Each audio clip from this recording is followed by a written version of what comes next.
Welcome to Weekly Current Affair. Today we will discuss all the current affairs from 16th of January to 22nd of January 2023. The question is, the Soul of Steel Challenge was launched in that is D Uttarakhand. तो उत्तराखंड में Saul of steel नाम का एक challenge है वो launch किया है किसने? इंडियन आर्मी ने। ठीक है, soul of steel challenge was launched in Uttarakhand on 14th of January which claims to test endurance at high altitude. मतलब कि जो हमारे सैनिक हैं उनकी एंडोरेंस, उनकी क्षमता को देखने के लिए जब वो किसी हाई एल्टीट्यूड पे जाते हैं, जब वो हाई एल्टीट्यूड मतलब कि हाइट पे जाते हैं, वहाँ पे ठंड बढ़ती है, क्लाइमेट की कंडीशंस बहुत हार्श होती है, तो उनको एक तरह से क्या करना, उनको टैकल करना, उनकी एंडोरेंस को देखना कि कौन कितना पावरफुल है, इन सब कंडीशन को जो अच्छे से मैनेज कर सकता है। तो इस तरह का चैलेंज जो है साउल ऑफ स्टील जो कि उत्तराखंड में लॉन्च किया गया। ठीक है, the effort is being led by, ठीक है, कौन करवा रहा है इसको? Claw global. ठीक है, क्लॉ ग्लोबल इसको कर रहा है किसके साथ मिलके? इंडियन आर्मी के साथ मिलके ये जो है वो चैलेंज पूरा कर रहे हैं। The soul of steel aims at pooling skill sets. ठीक है, जिस तरह से मैंने बताया कि आप हाई एल्टीट्यूड पे किस तरह से हमने टैकल करना है सारी की सारी कंडीशंस को, ये सारा का सारा इसमें जो है चैलेंज दिया जाएगा साउल ऑफ स्टील में। ठीक है, इनिशियली देर पार्ट में 12, ठीक है, यहाँ पे 12 इंडियन पार्टिसिपेंट्स हैं और 6 इसमें इंटरनेशनल टीम्स होंगी। ठीक है, एज कितनी होगी? 18 से लेके 30 साल तक होगी। ठीक है, और कहाँ पे होगा ये? उत्तराखंड के नंदा देवी जो नेशनल पार्क है वहाँ पे ये होगा। 7000 फीट की ऊंचाई पे ये जो टेस्ट है, ये जो चैलेंज है ये किया जाएगा। The soul of steel challenge is based on the line of Iron Man triathlon. ठीक है, ट्राइथलॉन। ठीक है, आयरन मैन ट्राइथलॉन के ऊपर ये बेस्ड है सोल ऑफ स्टील चैलेंज। अब उत्तराखंड के बारे में कुछ जानते हैं, पिछले साल के कुछ current affairs. Like Himalayan day यहाँ पे मनाया गया 9th of September को। NITI Aayog has declared Haridwar city of Uttarakhand best aspirational district में। ठीक है, India's first commercial space observatory will be set up in Garhwal division of Uttarakhand. That कौन उसको सेटअप कर रहा है? दिगांतरा, जो कि एक स्पेस स्टार्टअप है इंडिया का। एक्स डस्ट लीग, ठीक है, इंडिया और उज्बेकिस्तान के बीच में होती है ये एक्सरसाइज। पिछले साल 2021 में रानीखेत उत्तराखंड में हुई थी, अभी 2022 में ये हुई थी उज्बेकिस्तान में। उसका नाम है यांगिरिक, यहाँ पे ये हुआ था। ठीक है, Samarth e governance portal by Uttarakhand ने इसको स्टार्ट किया है। किसान ऐप IIT रुड़की जो कि उत्तराखंड में है उन्होंने लॉन्च किया है। Genetic enhancement of its indigenous Badri cow. ठीक है, बद्री काऊ की जेनेटिक एनहांसमेंट करने के लिए उत्तराखंड ने ये स्कीम निकाली है। Earthquake early warning mobile app for Uttarakhand, ये किसने डेवलप किया है? IIT रुड़की ने। लखपति दीदी योजना, ये वेरी इंपॉर्टेंट है, ये भी उत्तराखंड की है। जोशीमठ जो उत्तराखंड में जो वो सिंक हो रहा है, ठीक है, वहाँ पे बहुत सारी दरारें आ रही हैं, घरों में दरारें आ रही हैं, जगह पे दरारें आ रही हैं। क्यों आ रही है? क्योंकि वहाँ पे क्या हो रहा है? बहुत ज़्यादा कंस्ट्रक्शन वर्क हो रहा है, जिसकी वजह से क्या हो रही है? वहाँ पे दरारें आ रही हैं, तो ये सिंक हो रहा है। तो ये भी कहाँ पे है? Joshimath, that is in Uttarakhand. Who becomes world's first digital party. ठीक है, वर्ल्ड की पहली डिजिटल पार्टी कौन बनी है? That is BJP। तो BJP भारतीय जनता पार्टी जो इंडिया की पार्टी है वो वर्ल्ड की पहली फुली डिजिटल पार्टी बनी है, जिनका जो डाटा होगा, ठीक है, जिनका जो डाटा होगा जितने भी इनके ऑफिसेज हैं, 3 करोड़ ऑफिसेज हैं, ठीक है, उनके जितने भी ऑफिस है उनका सारा का सारा डाटा एक क्या बोलते हैं, एक पोर्टल में मिलेगा, एक ऐप में मिलेगा। उसका नाम है ऑर्गेनाइजेशनल रिपोर्टिंग एंड एनालिसिस, और इसको बोलेंगे सरल। ठीक है, यहाँ पे सारा का सारा डाटा मिलेगा। अगर किसी को भी कोई भी इंफॉर्मेशन चाहिए वो फ़ोन और SMS से आप फ़ोन से भी पता कर सकते हैं, SMS से भी पता कर सकते हैं, और यहाँ पे इस ऐप के थ्रू भी पता कर सकते हैं। अगर आपने किसी की भी तरह से BJP के साथ अपने विचार जो है वो एक्सचेंज करने हैं, उनसे कोई बात करनी है, तो ये सारा का सारा उनके ऐप पे भी हो जाएगा, जिसका नाम है सरल ऐप। ठीक है, तो सारे का सारा जितने भी हेड ऑफिसेज हैं BJP के, वो सारे के सारे सरल के अंदर, ऐप के अंदर जो है कोलैबोरेट हो गए हैं। तो ये इस तरह की क्या बन गई है? पहली पार्टी बन गई है वर्ल्ड की जो कि डिजिटल पार्टी है। Answer is B, that is Bharatiya Janata Party. Indian railway is going to run Bharat Gaurav deluxe AC tourist train Shri Ram Janaki Yatra from Ayodhya to that is Janakpur. Janakpur कहाँ पे है? ये है नेपाल में। तो इंडिया और नेपाल के बीच में इस तरह की ये भारत गौरव की दूसरी ट्रेन है, ठीक है। टू, पहली कब चलाई गई थी? इंडिया और नेपाल के बीच में भारत गौरव जो टूरिज्म ट्रेन थी वो चलाई गई थी सफ्दरगंज रेलवे स्टेशन न्यू दिल्ली से जून 2022 में। किसके, कौन सी थीम है इसके अंदर? इसके अंदर है देखो अपना देश, ये थीम है। ये एसी बस नहीं थी, अब ये डिलक्स एसी है, ठीक है। Bharat Gaurav deluxe AC tourist train जो कि अयोध्या से जनकपुर तक हम इसको लॉन्च कर रहे हैं, ठीक है। और जो ये भारत गौरव ट्रेन टूरिस्ट ट्रेन है ये दिल्ली से जाएगी 17 फरवरी 2023 को, और 7 दिन का ये टूर होगा। कहाँ से कहाँ तक? अयोध्या से जनकपुर तक। India's first centre of excellence in online gaming is to be set up in that is a Shillong Meghalaya. तो मेघालय के शिलोंग में इंडिया का पहला excellence centre in online gaming के लिए कहाँ पे सेट हो रहा है? शिलोंग में सेट हो रहा है। और उसको NIELIT, national institute of electronics and IT, ये इसको क्या कर रहा है? स्पॉन्सर कर रहा है। Digital India startup hub through the software technology park of India shall set up the India's first centre of excellence in online gaming at Shillong by March 2023 तक ये लॉन्च होगा। अब कुछ और क्वेश्चंस हैं, like the flower which blooms are once in 12 years, ठीक है। 12 सालों में एक बार जो फूल है वो खिलता है, वो है नीलकुरुंजी। और वो ये कहाँ पे है? ये आपके साउथ में जो नीलगिरी की पहाड़ियाँ हैं ना, कर्नाटका, तमिलनाडु और केरला की जो पहाड़ियाँ हैं, इन तीनों का एक कंबाइन एरिया आता है, उसको बोलते हैं नीलगिरी। यहाँ पे नीलकुरुंजी फूल जो वो खिलता है, वो 12 साल में एक बार खुद खिलता है। India's cleanest airport that is IGI international, Indira Gandhi international airport Delhi. Delhi airport becomes India's first run solely on hydro and solar power के ऊपर, ठीक है। Skytrax world airport award 2022, Bengaluru का जो केम्पेगौड़ा इंटरनेशनल एयरपोर्ट है इसको फर्स्ट सबसे बेस्ट एयरपोर्ट मिला है इंडिया का एयरपोर्ट, और साउथ एशिया का सबसे बेस्ट एयरपोर्ट है बेंगलुरु का Kempegowda international airport. Brazil appoints dash dash as first minister of ministry of indigenous people, ठीक है। पहली बार जो है ब्राज़ील ने अपना एक डिपार्टमेंट जो खोला है उसका नाम है मिनिस्ट्री ऑफ इंडिजिनियस पीपल। मतलब कि जो ब्राज़ील के ओरिजिनल हैबिटेंट हैं, जो ओरिजिनल लोग हैं जो वहाँ पे रहते थे, उनकी एक अलग से मिनिस्ट्री बनाई है उनके लिए, ठीक है, मिनिस्ट्री ऑफ इंडिजिनियस पीपल, ठीक है। उनकी जो पहली मिनिस्टर बनी है उनका नाम है सोनिया गुजराजा, ठीक है। सोनिया गुजराजा इनका नाम है। और लुला डी सिल्वा यहाँ की प्रेसिडेंट है, ठीक है। अभी अभी इनके ये प्रेसिडेंट बने हैं।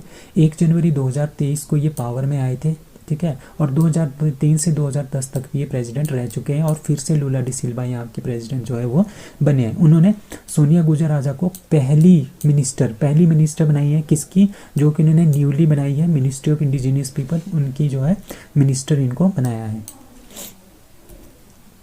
11 years old dash dash won gold medal at 23rd national Sqay championship, ठीक है। 23rd नेशनल स्क्वे चैम्पियनशिप है, उसमें 11 साल की एक लड़की ने क्या जीता है? गोल्ड जीता है। उनका नाम है फलक Mumtaz, she is from Jammu and Kashmir. तो इस तरह की ये एक फाइट टाइप होती है, इसको बोलते हैं स्क्वे चैम्पियनशिप, ठीक है। तो इसमें बहुत सारी कैटेगरी है, ठीक है। सीनियर की जो वुमेन कैटेगरी है उसमें नूर उल हया जो कि जम्मू कश्मीर में, उन्होंने गोल्ड मेडल जीता है। और हनाया निसार जो कि जम्मू कश्मीर से है, उन्होंने champion of junior women's category की ये चैम्पियन है। और जो 11 ईयर्स ओल्ड है, 11 ईयर्स ओल्ड फलक मुमताज़, उन्होंने भी गोल्ड मेडल जीता है 23rd नेशनल स्क्वे चैम्पियनशिप में। अब सीनियर मैन की कैटेगरी में फाजियान अहमद, उन्होंने भी टाइटल जीता है, गोल्ड मेडल जीता है। Dash dash appointed as first women chief secretary of Telangana that is D Shanti Kumari. तो शांति कुमारी को क्या बनाया गया है? First women chief secretary of Telangana की पहली चीफ सेक्रेटरी इनको बनाया गया है। ये IAS ऑफिसर थी, ठीक है। उनको जो है, जो IAS ऑफिसर होते हैं ना, वही बाद में प्रमोट होकर चीफ सेक्रेटरी बनते हैं किसी भी स्टेट के या गवर्नमेंट ऑफ इंडिया के अंदर। तो शांति कुमारी पहली वुमेन चीफ सेक्रेटरी बनी है तेलंगाना की। तो अब कुछ और क्वेश्चन है। Justice Hima Kohli first women chief justice of Telangana high court की थी, ठीक है। रामप्पा जो टेम्पल है उनको यूनेस्को का वर्ल्ड हेरिटेज टैग जो अभी मिला है, जो कि कहाँ पे है? तेलंगाना में है। India's first bio brick based building introduced at that is IIT Hyderabad. अब तेलंगाना के कुछ फेस्टिवल्स हैं, they are very very important, like Bonalu Bathukamma and Medaram Yatra है, आपने ये 3 तो याद रखने ही है। उसके अलावा युगाड़ी एंड पेडा। उसके बाद कुछ और क्वेश्चंस हैं, लाइक सेहत पोर्टल किसने स्टार्ट किया था? बाय मिनिस्ट्री ऑफ डिफेंस ने इसको स्टार्ट किया है। Health protection for the family of defence personnel, जो डिफेंस से रिलेटेड जितने भी एम्प्लॉयज़ हैं, ठीक है, उनकी फैमिली की हेल्थ की प्रोटेक्शन के लिए ये सेहत पोर्टल जो है मिनिस्ट्री ऑफ डिफेंस ने स्टार्ट किया था। ई अधिगम योजना, free tablets to the students from 9th to 12th, ये भी हरियाणा गवर्नमेंट की स्कीम है। स्माइल योजना related the upliftment of transgender, ये ध्यान रखना है, ट्रांसजेंडर और बैगर के अपलिफ्टमेंट के लिए स्माइल योजना है। और नमस्ते योजना है for the upliftment of sewage workers, ठीक है। और अम्मा और बहिनी योजना, ये दोनों सिक्किम की योजनाएं हैं। तो ये काफ़ी इंपॉर्टेंट योजनाएं हैं जो आपको याद होनी चाहिए। So startup firm IG drone develops India's first 5G enabled drone named that is Skyhawk, ठीक है, इसका नाम है स्काईहॉक। तो इंडिया का पहला 5G एनेबल, इसके ऊपर 5G होगा, काफ़ी फास्ट इंटरनेट सर्विस होगी, ठीक है, स्काईहॉक, ठीक है। स्काईहॉक नाम का ये जो ड्रोन है ये बनाया है, ठीक है। किसके लिए बनाया है? ये आर्टिफिशियल इंटेलिजेंस के ऊपर बेस्ड है और थर्मल इमेजिंग कैपेबिलिटीज़ के ऊपर ये बेस्ड है, ठीक है। इसके अकॉर्डिंगली क्या होगा, इसके थ्रू हम क्या कर सकते हैं, बॉर्डर पे इसको छोड़ सकते हैं, वहाँ पे कैमरा के थ्रू वो सर्वेलेंस कर सकता है, उसको देख सकता है कि कोई अनवांटेड जो पर्सन है वो एंटर तो नहीं हो रहा या बाहर तो नहीं जा रहा। अगर कुछ तरह की इरेगुलर एक्टिविटीज़ हैं, पेट्रोलिंग करते हैं ना, सैनिक पेट्रोलिंग करते हैं, तो हम इस जो ये जो ड्रोन है इससे हम पेट्रोलिंग करवा सकते हैं, आदमी को वहाँ जाने की ज़रूरत नहीं पड़ेगी, क्योंकि इसमें कैमरा लगे होंगे, थर्मल कैमरे लगे होंगे जो रात को भी देखेंगे। थर्मल कैमरा रात को कैसे देखता है? क्योंकि ये विजिबल लाइट के ऊपर डिपेंड नहीं करता है, ये करता है इंफ्रारेड रेज के ऊपर। इंफ्रारेड रेज आपकी थर्मल इमेजिंग के लिए होता है, ठीक है। टेम्परेचर, किसी एक पर्टिकुलर जगह का टेम्परेचर बेस करके ये अपनी इमेज तैयार करता है, उस इमेज को भेजता है। तो ये देखेगा कि इंसान है तो उसके लिए अलग टेम्परेचर होगा, अगर कोई और क्रिएचर है उसके लिए अलग टेम्परेचर होगा, अगर कोई भी नहीं है उसके लिए अलग टेम्परेचर होगा। तो उसको सारा को चेक करके उसमें आर्टिफिशियल इंटेलिजेंस लगा के हम डिटेक्ट कर सकते हैं कि कहाँ पे, रात को भी डिटेक्ट कर सकते हैं, रात के अंधेरे में भी देख सकते हैं कि कौन सा पर्सन इसमें एंटर हो रहा है और कौन सा पर्सन हमारे बॉर्डर से बाहर जा रहा है, ठीक है। तो इस तरह की सर्विसेज ये प्रोवाइड करेगा और इसमें 5G सर्विसेज होगी, वेरी वेरी फास्ट इंटरनेट होगा। तो 5G सर्विसेज होगी तो रियल टाइम में हम इसको देख सकते हैं, अपने बॉर्डर पे हम रियल टाइम में अपने बॉर्डर पे क्या कर सकते हैं, नज़र रख सकते हैं। तो इसको बनाया है स्काईहॉक, इसका नाम है। डिफेंस एंड मेडिकल एप्लीकेशन में हम इसका यूज़ कर सकते हैं और इसका वेट है 10 kg, ठीक है। और ये बनाया है फॉर्म IG ड्रोन्स इनका नाम है जिन्होंने ये बनाया है। So PM Modi announces dash medical supplies to developing nations at Global South Summit, that is the आरोग्य मैत्री, ठीक है। तो जो ग्लोबल साउथ समिट हो रही थी वहाँ पे प्राइम मिनिस्टर मोदी ने क्या बोला है कि हम मेडिकल सप्लाईज जो है हम जो और कंट्रीज़ है ना उनके लिए हमने मेडिकल सप्लाईज जो है वो देनी है, ठीक है। जितने भी और कंट्रीज़ हैं अगर हमने वहाँ पे अपनी मेडिकल सप्लाईज देनी है तो उसके लिए एक उन्होंने एक योजना स्टार्ट किया है, इसका नाम है आरोग्य मैत्री योजना, ठीक है। तो ये नाम याद रखना है, Arogya Maitri medical supplies to for the developing nations, ठीक है। जो डेवलपिंग नेशन है वहाँ पे अपनी सप्लाई भेजने के लिए ये जो योजना है, प्रोजेक्ट है, ये जो है PM मोदी ने स्टार्ट किया है, ठीक है। क्यों किया है? क्योंकि बहुत सारे देश होते हैं ना, इस तरह के देश होते हैं, वहाँ पे क्या आती है, फ्लड आता है, ठीक है, बहुत सारे तूफान आते हैं जिसकी वजह से क्या होता है, क्राइसिस आ जाते हैं, ठीक है। उन क्राइसिस को दूर करने के लिए क्या होगा, मेडिसिन बहुत ज़रूरी होती है। तो इंडिया क्या भेजेगा, आरोग्य मैत्री जो प्रोजेक्ट है उसके थ्रू भेजेगा इन देशों में अपनी सप्लाई, ताकि वहाँ पे उन क्राइसिस को क्या कर सके, कम किया जा सके। Became first women officer to be posted at BRO का मतलब क्या है, बॉर्डर रोड ऑर्गेनाइजेशन, ठीक है। जो भी हमारे पास बॉर्डर है इंडिया का, ठीक है, वहाँ पे जो रोड ऑर्गेनाइजेशन है, वहाँ की जो डेवलपमेंट है वो BRO के अंडर होती है, ठीक है। बॉर्डर रोड ऑर्गेनाइजेशन जो ये BRO है वो होता है मिनिस्ट्री ऑफ डिफेंस के अंदर, डिफेंस जो होती है ना उसके अंडर होता है BRO, ठीक है। और BRO का काम क्या है, रोड कंस्ट्रक्शन करना, कहाँ पे, बॉर्डर्स पे। तो वो पहली वुमेन ऑफिसर कौन है जो कि बीआरओ में पोस्टेड होगी, that is A Surbhi Jakhmola. So Surbhi Jakhmola पहली वुमेन ऑफिसर है to be posted at BRO, ठीक है। She is captain Surbhi Jakhmola, Indian army की है, 117 इंजीनियर रेजिमेंट की है, ठीक है। First women officer to be posted on the foreign assignment, ठीक है, at the border road organisation. और कहाँ पे, भूटान में। अभी क्या है, बीआरओ क्या बना रहा है, बीआरओ भूटान में वहाँ पे रोड कंस्ट्रक्ट कर रहा है, ठीक है, वहाँ पे अपना एक प्रोजेक्ट चला रहा है। वहाँ के प्रोजेक्ट को देखने के लिए, ठीक है, कैप्टन सुरभि जाखमोला को भूटान भेजेंगे बीआरओ के थ्रू, ठीक है, मिनिस्ट्री ऑफ डिफेंस के थ्रू, ठीक है। तो as a part of project Dantak, आपने ये नाम भी याद रखना है, प्रोजेक्ट दंतक के अंदर जो है उनको भूटान भेजा जा रहा है बीआरओ के अंडर, ठीक है। तो अब बीआरओ के बारे में जानते हैं। बॉर्डर रोड ऑर्गेनाइजेशन जो है 7 मई 1960 को बनाया गया था, ठीक है। क्यों बनाया गया था, बॉर्डर को कनेक्ट करने के लिए। अब बॉर्डर पे बहुत ज़्यादा हम क्या कर सकते हैं, जो हमारे बॉर्डर्स हैं ना वो बहुत ज़्यादा हिली एरिया पे भी हैं, तो वहाँ पे पहुँचने के लिए क्या होगा, रोड कंस्ट्रक्ट करना पड़ेगा, कंस्ट्रक्शन करनी पड़ेगी। तो उसकी कनेक्टिविटी को इंक्रीज़ करने के लिए बीआरओ जो है वो बनाया गया था, ठीक है। और बीआरओ को कम्प्लीटली, पहले बीआरओ था, बीआरओ के कम्प्लीटली मिनिस्ट्री ऑफ डिफेंस के अंदर लेके आए थे 2015 के अंदर, ठीक है।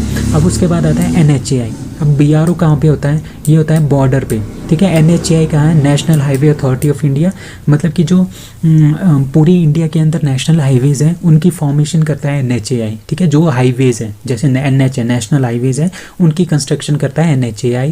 और फॉर्मेशन इसकी हुई थी 1995 में, एक्ट था 1988 का।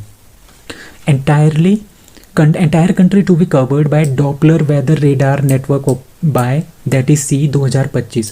तो गवर्नमेंट ऑफ इंडिया ने क्या बोला है, union minister of state and earth science doctor Jitendra Singh, उन्होंने ये बोला है कि पूरा का पूरा जो इंडिया है ना, पूरा का पूरा जो इंडिया है उसको क्या करेंगे, उसको डॉपलर वेदर रेडार के थ्रू हम क्या करेंगे, उसको कनेक्ट करेंगे। उसके इसका मतलब क्या है, जो डॉपलर वेदर रेडार है वो क्या करेगा, एक डॉपलर इफेक्ट होता है, ठीक है, उसके थ्रू क्या करेगा, उसके थ्रू वो क्या करेंगे, वेदर कंडीशन को जांचेंगे, ठीक है, वेदर कंडीशन को जांचेंगे और इन्फॉर्मेशन हमारे को दे देंगे कि कब जैसे बारिश होगी, कब जैसे कहाँ पे धुंध छाएगी, कितना टेम्परेचर रहेगा, कितने बरसात होगी, तो उस हिसाब से ये सारा का सारा जो है सिस्टम बनेगा। तो डॉपलर वेदर रेडार से हम 2025 तक कनेक्ट हो जाएंगे। जो ये डॉपलर वेदर रेडार है ना, ये काफ़ी ज़्यादा एडवांस टेक्नोलॉजी के थ्रू वेदर की फोरकास्टिंग करता है, वेदर को डिटेक्ट करता है, ठीक है, उसी के बेस पे। और ये जो डिपेंड करता है ना, ये डॉपलर इफेक्ट के ऊपर डिपेंड करता है, ठीक है, डॉपलर इफेक्ट के ऊपर डिपेंड करता है। और अब हम पूछेंगे कि व्हाट इज रेडार। रेडार क्या होता है, रेडियो डिटेक्शन एंड रेंजिंग, ठीक है। इसमें क्या होता है, let us suppose we have a base station, radar का हमारे पास यहाँ पे बेस स्टेशन है, यहाँ से क्या करेंगे, इलेक्ट्रोमैग्नेटिक वेव्स भेजेंगे, ठीक है। अब सपोज करो हमारे पास आसमान में कोई जहाज़ उड़ रहा है, ठीक है, तो ये क्या करेगा, यहाँ पे जाएगा और इससे स्ट्राइक होके वापस आ जाएगा, ठीक है। तो रेडार क्या करेगा, यहाँ पे पूरी की पूरी कैलकुलेशन होगी कि ये कितनी स्पीड से, जो ये हमने वेव भेजी थी इसकी स्पीड कितनी है, ठीक है, और इतना कितना टाइम लगाया यहाँ से यहाँ पहुँचने में और यहाँ से यहाँ पहुँचने में, वापस आने में, ठीक है। टोटल टाइम को कैलकुलेट करेंगे, स्पीड फिर कैलकुलेट करेंगे, speed is equal to distance upon time, ये वाला फॉर्मूला लगा के, ठीक है। अब स्पीड हमारे को पता है, ठीक है, इस वेव्स की स्पीड हमारे को पता है क्योंकि हमने ही इसको छोड़ा है, तो इसकी स्पीड हमें पता है। और टाइम भी हम कैलकुलेट कर सकते हैं कि इसका इतना टाइम कितना है, यहाँ से यहाँ तक पहुँचने में कितना टाइम लगा, यहाँ से यहाँ पहुँचने में कितना टाइम लगा, ठीक है। तो 2 टाइम TD हो गया है, ठीक है। तो डिस्टेंस क्या हुआ, डिस्टेंस हम यहाँ से फाइंड आउट कर सकते हैं कि कितनी दूरी पे ये प्लेन जो है उड़ रहा है, इसको बोलते हैं रेडार, ठीक है, रेडियो डिटेक्शन एंड रेंजिंग। और तो इसी तरह से हम डॉपलर वेदर रेडार जो है वो सिस्टम डेवलप करेंगे और उसको पूरी की पूरी कंट्री तक 2025 तक उसको इम्प्लीमेंट करेंगे। We state pass the women's reservation bill, that is the Uttarakhand क्या कर रहा है, उन्होंने वुमेन रिजर्वेशन बिल जो है वो पास किया है। उत्तराखंड के जो गवर्नर है वो है गिरीश सिंह, उन्होंने क्या किया है, उन्होंने 30% हॉरिजॉन्टल जो रिजर्वेशन है वो डोमिसिल जो वुमेन है, कहाँ की वुमेन है, उत्तराखंड की वुमेन है, उनको ये 30% रिजर्वेशन जो है वो दिया है। इस रिजर्वेशन बिल के अंदर क्या क्या है, इसमें 20% जो हॉरिजॉन्टल रिजर्वेशन है वो किसको मिलेगा, वो मिलेगा direct recruitment in public services, ठीक है। और जो 30% जो हॉरिजॉन्टल रिजर्वेशन मिलेगा वो मिलेगा जो वहाँ की डोमिसिल है, उत्तराखंड की जो रहने वाली जो लेडीज़ हैं उनको ये जो है 30% रिजर्वेशन जो है वो मिलने वाला है। Who wins girls under 15 title in British Junior Open? That is D. अनाहत सिंह। तो अनाहत सिंह ने क्या जीता है, गर्ल्स का under 15 title of British junior open. ठीक है, ब्रिटिश जूनियर ओपन ये टाइटल इन्होंने जीता है। और ये कहाँ पे होगा, ब्रिटिश जूनियर टाइटल है मतलब कि ये ब्रिटेन में ही होगा। ब्रिटेन में ये कहाँ पे हो रहा था, बर्मिंघम यूनाइटेड किंगडम में ये हो रहा था। तो ये दिल्ली की है अनाहत सिंह। ठीक है, इन्होंने स्क्वैश में किसको हराया है, इजिप्ट की सोहेला हजेम को 3-1 से हरा के फाइनल जीता है और उन्होंने यहाँ पे जो है वो गोल्ड जीता है। अब स्क्वैश से रिलेटेड कुछ और बातें हैं, लाइक दिल्ली का पिल्लई एंड सौरभ घोषाल, ये दोनों क्या है मिक्स्ड में, डबल में इन्होंने क्या जीता है, वर्ल्ड डबल स्क्वैश चैंपियनशिप इन्होंने जीता है। अब सौरभ घोषाल ने ब्रॉन्ज मेडल जीता है स्क्वैश में 2022 रखो इसमें, CWG कॉमनवेल्थ गेम्स जो 2022 थी उसमें इन्होंने ब्रॉन्ज मेडल जीता है। और दिल्ली का दीपिका पिल्लई और सौरभ घोषाल इन दोनों ने इकट्ठे कॉमनवेल्थ गेम्स 2022 में क्या जीता है, ब्रॉन्ज ही जीता है। तो कॉमनवेल्थ गेम्स में हमने 2 पदक जीते हैं स्क्वैश में इस बार। ठीक है, और जो ये वर्ल्ड डबल स्क्वैश चैंपियनशिप है इसमें इन्होंने गोल्ड जीता है। Who has been crowned 71st Miss Universe 2022? ठीक है, 70 जो मिस यूनिवर्स थी 70, ठीक है 70 हुई मिस यूनिवर्स, वो थी हमारी इंडिया की Harnaaz Kaur Sandhu. She is from Chandigarh. ठीक है, 2022 में ये जीता था इन्होंने। अब 2023 में, ठीक है 2023 वाला, ठीक है 2023 वाला किसने जीता है, यूनाइटेड स्टेट की कैंडिडेट है आर बोनी गैब्रियल, उन्होंने ये जो है वो मिस यूनिवर्स 2022 का जीता है। ठीक है, ये 2021 का है, हरनाज संधू 2021 का है और 70th है। ठीक है, और ये 71st है मिस यूनिवर्स का टाइटल वो जीता है आर बोनी गैब्रियल ने। सो दिविता रॉय ऑफ इंडिया, हमारे इंडिया से कौन सी पार्टिसिपेंट थी, हमारी इंडिया से पार्टिसिपेंट थी दिविता रॉय। ठीक है, जो कि टॉप 16 तक तो पहुंची थी बट उसके बाद वो पहुंच नहीं पाई आगे वाले। इंडियाज रिचेस्ट 1% ओज more than dash dash of the total wealth. ठीक है, टोटल हमारी कंट्री की जो वेल्थ है, ठीक है टोटल वेल्थ कितनी है, 100% वेल्थ है।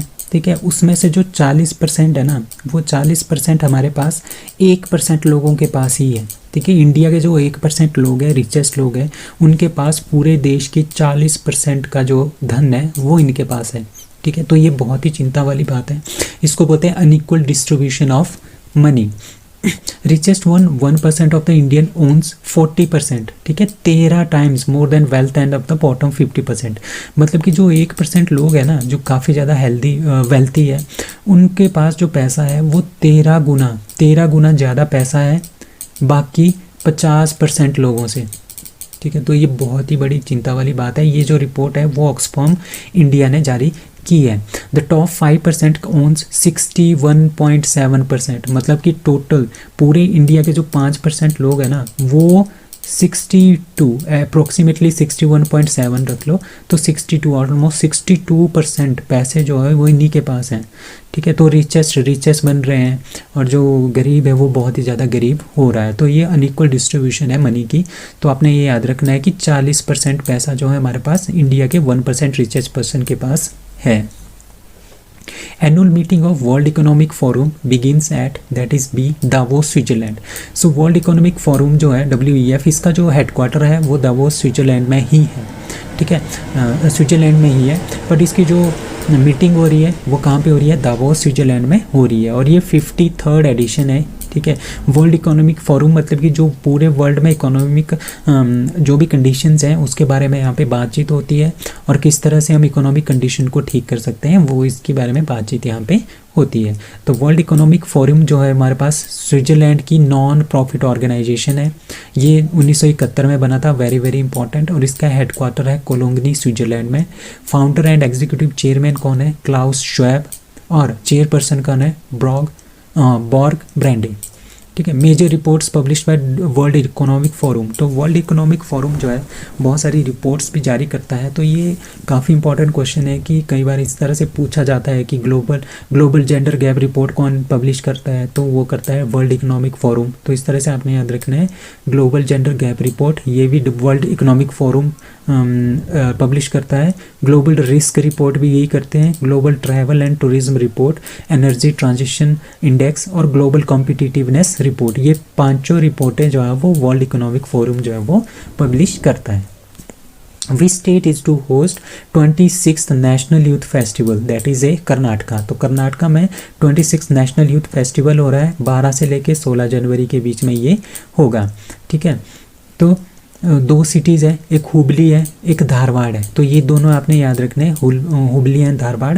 यहाँ पे नेशनल यूथ फेस्टिवल हो रहा है, कहाँ पे? कर्नाटका में। कौन किसके जन्मदिन के उपलक्ष्य में मनाया जाता है? 12 जनवरी को किसका जन्मदिन होता है? Birth anniversary of Swami Vivekananda, और उस दिन हम नेशनल यूथ डे भी मनाते हैं। तो उसी के बेस पे हमने ये जो है ये कार्यक्रम जो है वो होस्ट कर रहा है। कौन कर रहा है? Karnataka.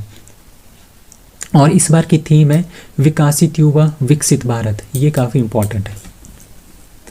Who claimed victory over Sri Lanka by record 370 runs in third ODI. ठीक है, श्रीलंका और इंडिया के बीच में 3 मैचों की एक ओडीआई सीरीज हुई है, वनडे इंटरनेशनल की सीरीज़। उसमें क्या है, उसमें इंडिया ने श्रीलंका को 3-0 से हरा दिया। ठीक है, 3 के 3 मैच इन्होंने जीत लिए और थर्ड मैच में एक वर्ल्ड रिकॉर्ड बना है। आज तक कोई भी टीम 290 हाईएस्ट गैप था। ठीक है, इंडिया ने कितने बनाए थे? 371 के आसपास इन्होंने रन बनाए थे।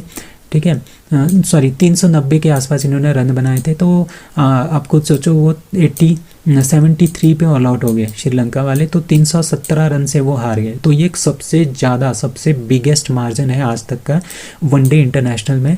तो इंडिया ने किसको हराया है? श्रीलंका को। कितने? 317 रन से। तो ये हाईएस्ट विक्ट्री बन गई है by 317 run against Sri Lanka. 290 New Zealand के साथ है, न्यूजीलैंड ने आयरलैंड को हराया था 290 रनों से। ऑस्ट्रेलिया ने अफगानिस्तान को 275 रनों से हराया था। साउथ अफ्रीका ने जिम्बाब्वे को 272 रनों से हराया था। इंडिया ने बरमूडा को 2007 के वर्ल्ड कप ने 257 रन से हराया था। तो ये सबसे बड़ी जीत हो गई है 317 रन की। ठीक है, और उसके बाद एक और न्यूज़ है, Virat Kohli becomes the 5th highest run scorer in ODI cricket. So ODI cricket में सबसे ज़्यादा रन जो है वो किसके हैं? सचिन तेंदुलकर के हैं। 18,000 रन के आसपास इनके रन है, एवरेज 44.83 की है। ठीक है, उसके बाद क्या है? उसके बाद है कुमार संगकारा 14,000 रन। उसके बाद है रिकी पॉन्टिंग 13,000 रन। उसके बाद है सनत जयसूर्या 13,423 रन। ठीक है, उसके बाद आगे हम विराट कोहली। ठीक है, इनके भी रन है। तो ये 5वें नंबर पे आगे हैं सबसे ज़्यादा रन बनाने वाले player in international one day international. The question is, ISRO Shukrayaan 1 mission to planet Venus reportedly shifted to, that is C 2031। पहले क्या था? पहले हमने शुक्रयान 1 जो है वो भेजना था जो 2024 में। बट अभी क्या हुआ, अभी सरकार की तरफ से, जो इंडियन गवर्नमेंट है उनकी तरफ से कोई भी नोटिफिकेशन नहीं आई है, जिसकी वजह से जो ये शुक्रयान 1 का प्रोग्राम है वो हमें 2031 तक ट्रांसफ़र करना पड़ रहा है। तो इसरो का जो शुक्रयान 1 मिशन है वो 2031 तक जो है शिफ्ट कर दिया गया है। P Sreekumar the Satish Dhawan professor at the Indian space research organisation and advisor to space science programme. ठीक है, कौन है? P Sreekumar. उन्होंने ये बोला है कि हमें जो इंडियन गवर्नमेंट है उनकी तरफ से जो शुक्र ग्रह के लिए, वीनस होता है शुक्र ग्रह के लिए कोई भी सैटेलाइट भेजने के लिए कोई भी परमिशन जो है वो इंडियन गवर्नमेंट की तरफ से नहीं मिली है।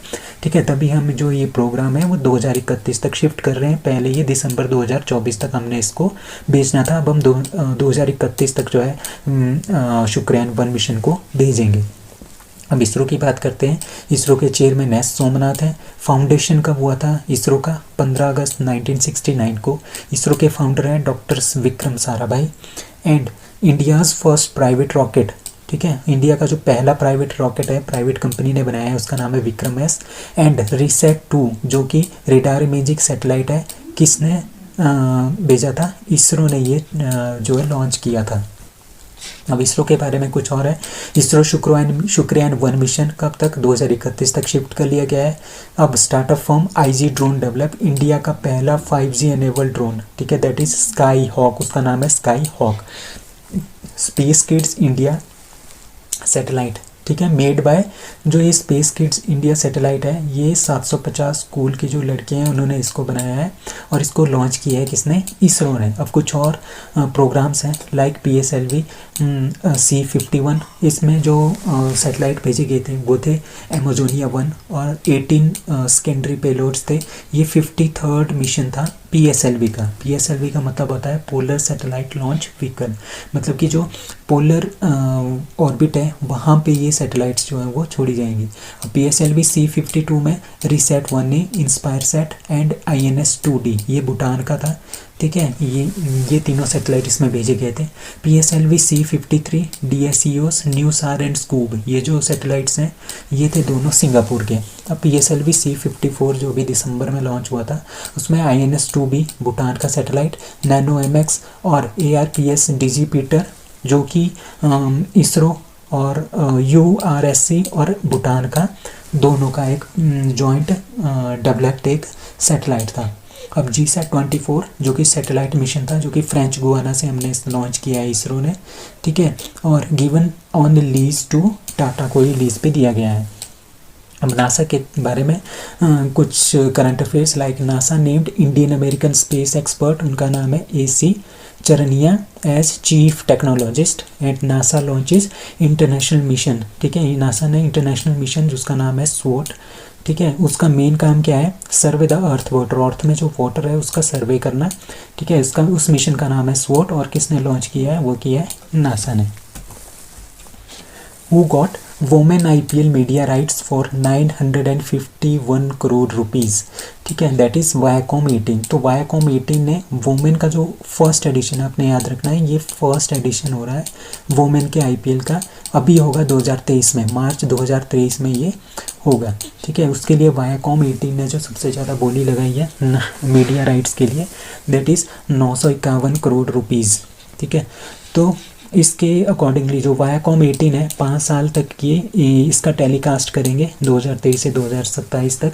वुमेन के जितने भी IPL होंगे, 5 IPL होंगे, ठीक है, उन सब का जो राइट्स हैं, जो टेलीकास्ट करने के राइट्स हैं वो है वायाकॉम 18 के पास। और इसके अकॉर्डिंगली जो एक मैच होगा ना वुमेन IPL का, उसके लिए 7.09 करोड़ रुपीज़ जो है वायाकॉम 18 BCCI को देगा, IPL की कमेटी को देगा, ठीक है। और आपको ये जान के वो होगा कि जो PSL पाकिस्तान सुपर लीग है ना, उनका एक मैच का टेलीकास्ट करने का 2.44 करोड़ रुपीज़ एक मैच का लगता है। बट जो वुमेन IPL इंडिया का जो वुमेन IPL है उसमें जो पर मैच की टेलीकास्ट की कॉस्ट है वो है 7.09 करोड़ रुपीज़, तो इससे काफ़ी ज़्यादा है, ठीक है। अब IPL का जो पर मैच वैल्यूएशन है इंडियन प्रीमियर लीग का वो है 107.5 करोड़ रुपीज़। तो ये तीनों फिगर्स आपने याद रखने हैं। अब हेडक्वार्टर कहाँ पे IPL का, centre cricket centre Mumbai Maharashtra में। फर्स्ट एडिशन 2008 में आया था। नंबर ऑफ टीम्स इसमें 10 हैं। करंट चैंपियन आजकल गुजरात टाइटंस है, इन्होंने पहली बार में ही टाइटल जीता था। एंड मोस्ट सक्सेसफुल टीम कौन है, मुंबई इंडियन, जिनके पास अभी 5 टाइटल्स हैं। 21st edition of bilateral exercise Varuna, ठीक है, is going to be organise between India and France. तो इंडिया और फ्रांस के बीच में आपने याद रखना है कि तीन एक्सरसाइजेज होती हैं, गरुड़, वरुण एंड शक्ति। जो गरुड़ है ना वो 2022 में हुई थी, ठीक है, कहाँ पे, जोधपुर में, और ये एयरफोर्स की एक एक्सरसाइज है, ठीक है। और वरुणा है 20th एडिशन इसका हुआ था वरुणा, ये नेवी की एक्सरसाइज है इंडिया और फ्रांस के बीच में, जो कि 2022 में हुई थी अरेबियन सी में, ठीक है। अब शक्ति है, जो शक्ति है इसका 6th एडिशन हो गया था, ठीक है। युद्धाभ्यास शक्ति 2021 में हुआ था, इंडिया और फ्रांस के बीच में ये हुआ था। ये आर्मीज़ के बीच में होता है इंडिया और फ्रांस की। तो ये तीनों जो एक्सरसाइजेज हैं आपने इनका नाम याद रखना है, गरुड़, वरुण एंड शक्ति। ये तीनों इंडिया और फ्रांस के बीच में होती हैं। Dash becomes first constitution literate district in India. Constitution literate district India की पहली डिस्ट्रिक्ट कौन सी है, दैट इज़ कोल्लम। कोल्लम जो डिस्ट्रिक्ट है वो केरला की एक डिस्ट्रिक्ट है, वो पहली डिस्ट्रिक्ट बन गई है इंडिया की जो कि कॉन्स्टिट्यूशनल लिटरेट डिस्ट्रिक्ट है। इसका मतलब क्या है, कॉन्स्टिट्यूशन क्या होता है, कॉन्स्टिट्यूशन होता है संविधान, लिटरेट होता है एजुकेट करना, ठीक है। तो मतलब कि जो ये डिस्ट्रिक्ट है ना, इसमें जितने भी लोग हैं उन सबको एक तरह का क्या किया है, जितने भी इस डिस्ट्रिक्ट में लोग हैं उन सबको क्या दिया गया है, एक तरह की एजुकेशन दी गई है, कॉन्स्टिट्यूशन के बारे में उनको पढ़ाया गया है, कॉन्स्टिट्यूशन के बारे में उनको बताया गया है आपकी क्या फंडामेंटल ड्यूटीज़ हैं, आपके क्या फंडामेंटल राइट्स हैं। तो ये सारी की सारी चीज़ें जो है इनको बता दी गई हैं। तो इसके अकॉर्डिंगली क्या बना है, कोल्लम। कोल्लम जो केरला की डिस्ट्रिक्ट है वो पहली डिस्ट्रिक्ट बन गई है जिसमें सभी लोगों को ये पता है कि कॉन्स्टिट्यूशन में कौन कौन सी चीज़ें आती हैं और किस किस तरह की चीज़ें आती हैं।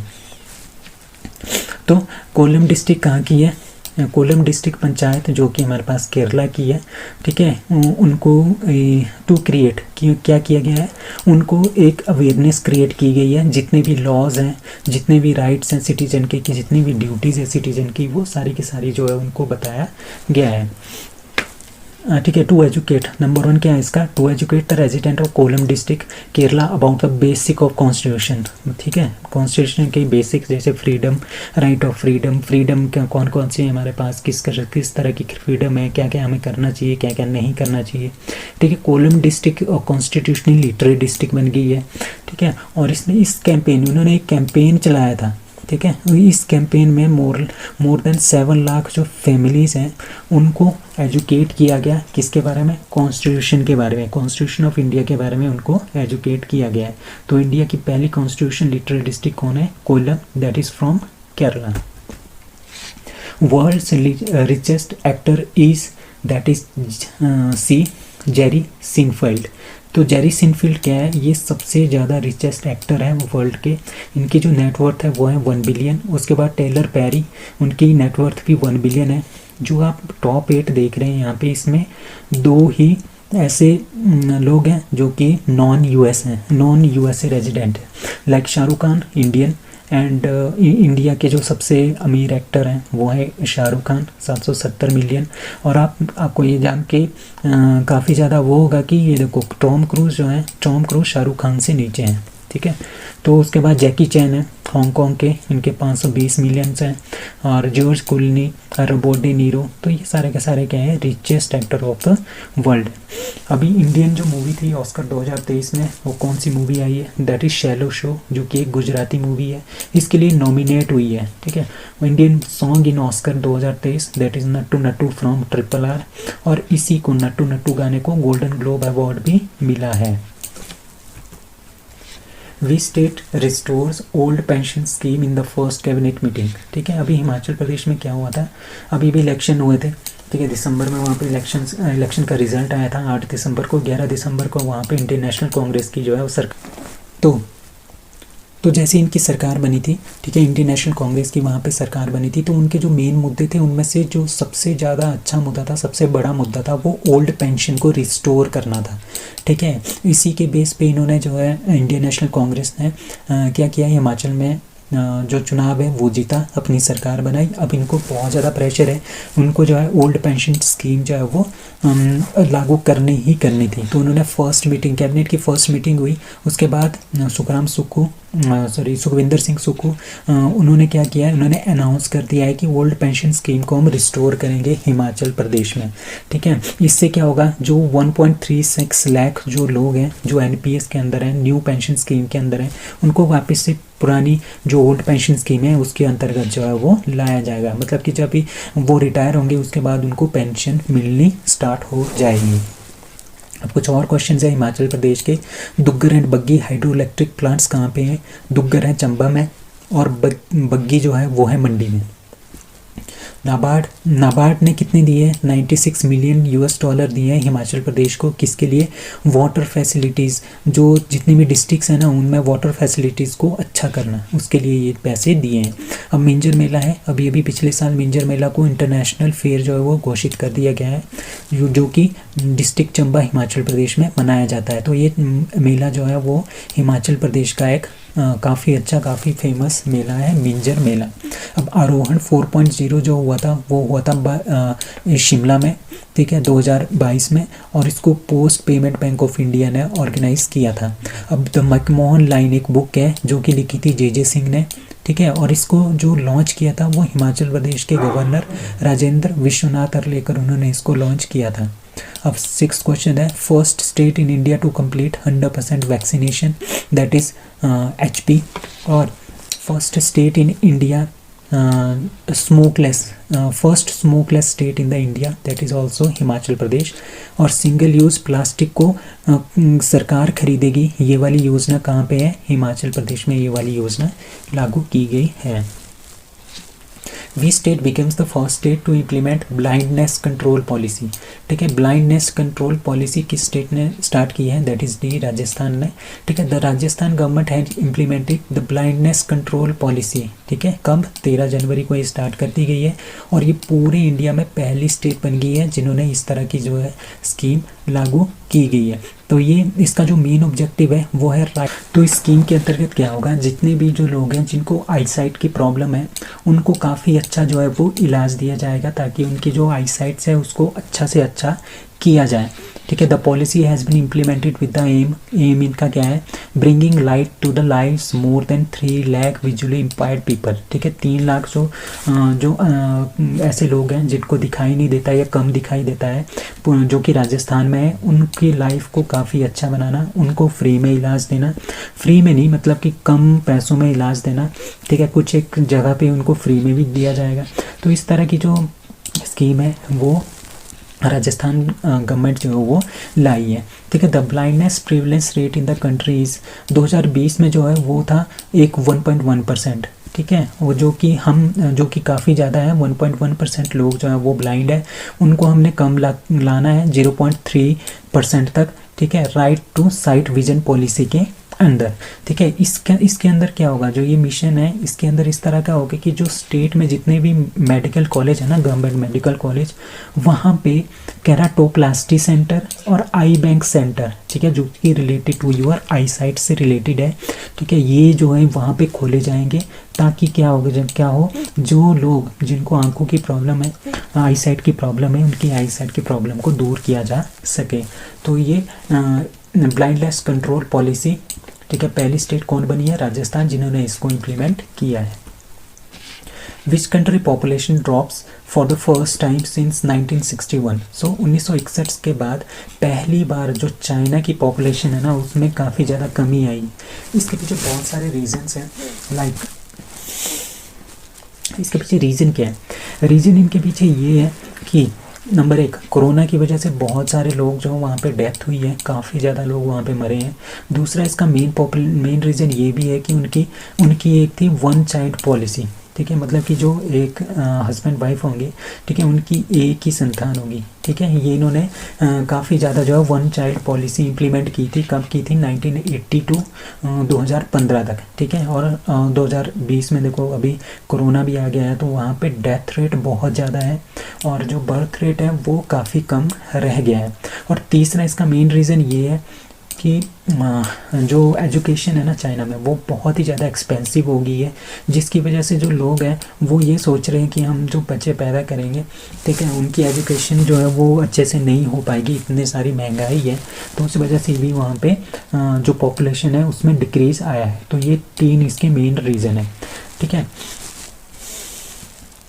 तो चाइना के जो नेशनल ब्यूरो ऑफ स्टैटिस्टिक्स है, उन्होंने ये बोला है कि जो चाइना की पॉपुलेशन है वो 8,50,000 टू 1.4 बिलियन पीपल जो है वो कम हुई है 2022 में, ठीक है।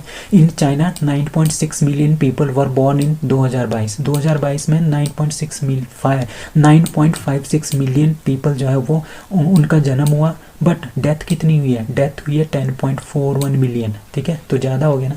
तो इस तरह से क्या हो गया, यहाँ पे क्या हो रहा है, डेथ ज़्यादा हो रही है, बट जो बच्चे पैदा हो रहे हैं वो कम हो रहे हैं, जिसकी वजह से क्या हो रही है, वहाँ की पॉपुलेशन और भी ज़्यादा जो है वो कम हो रही है।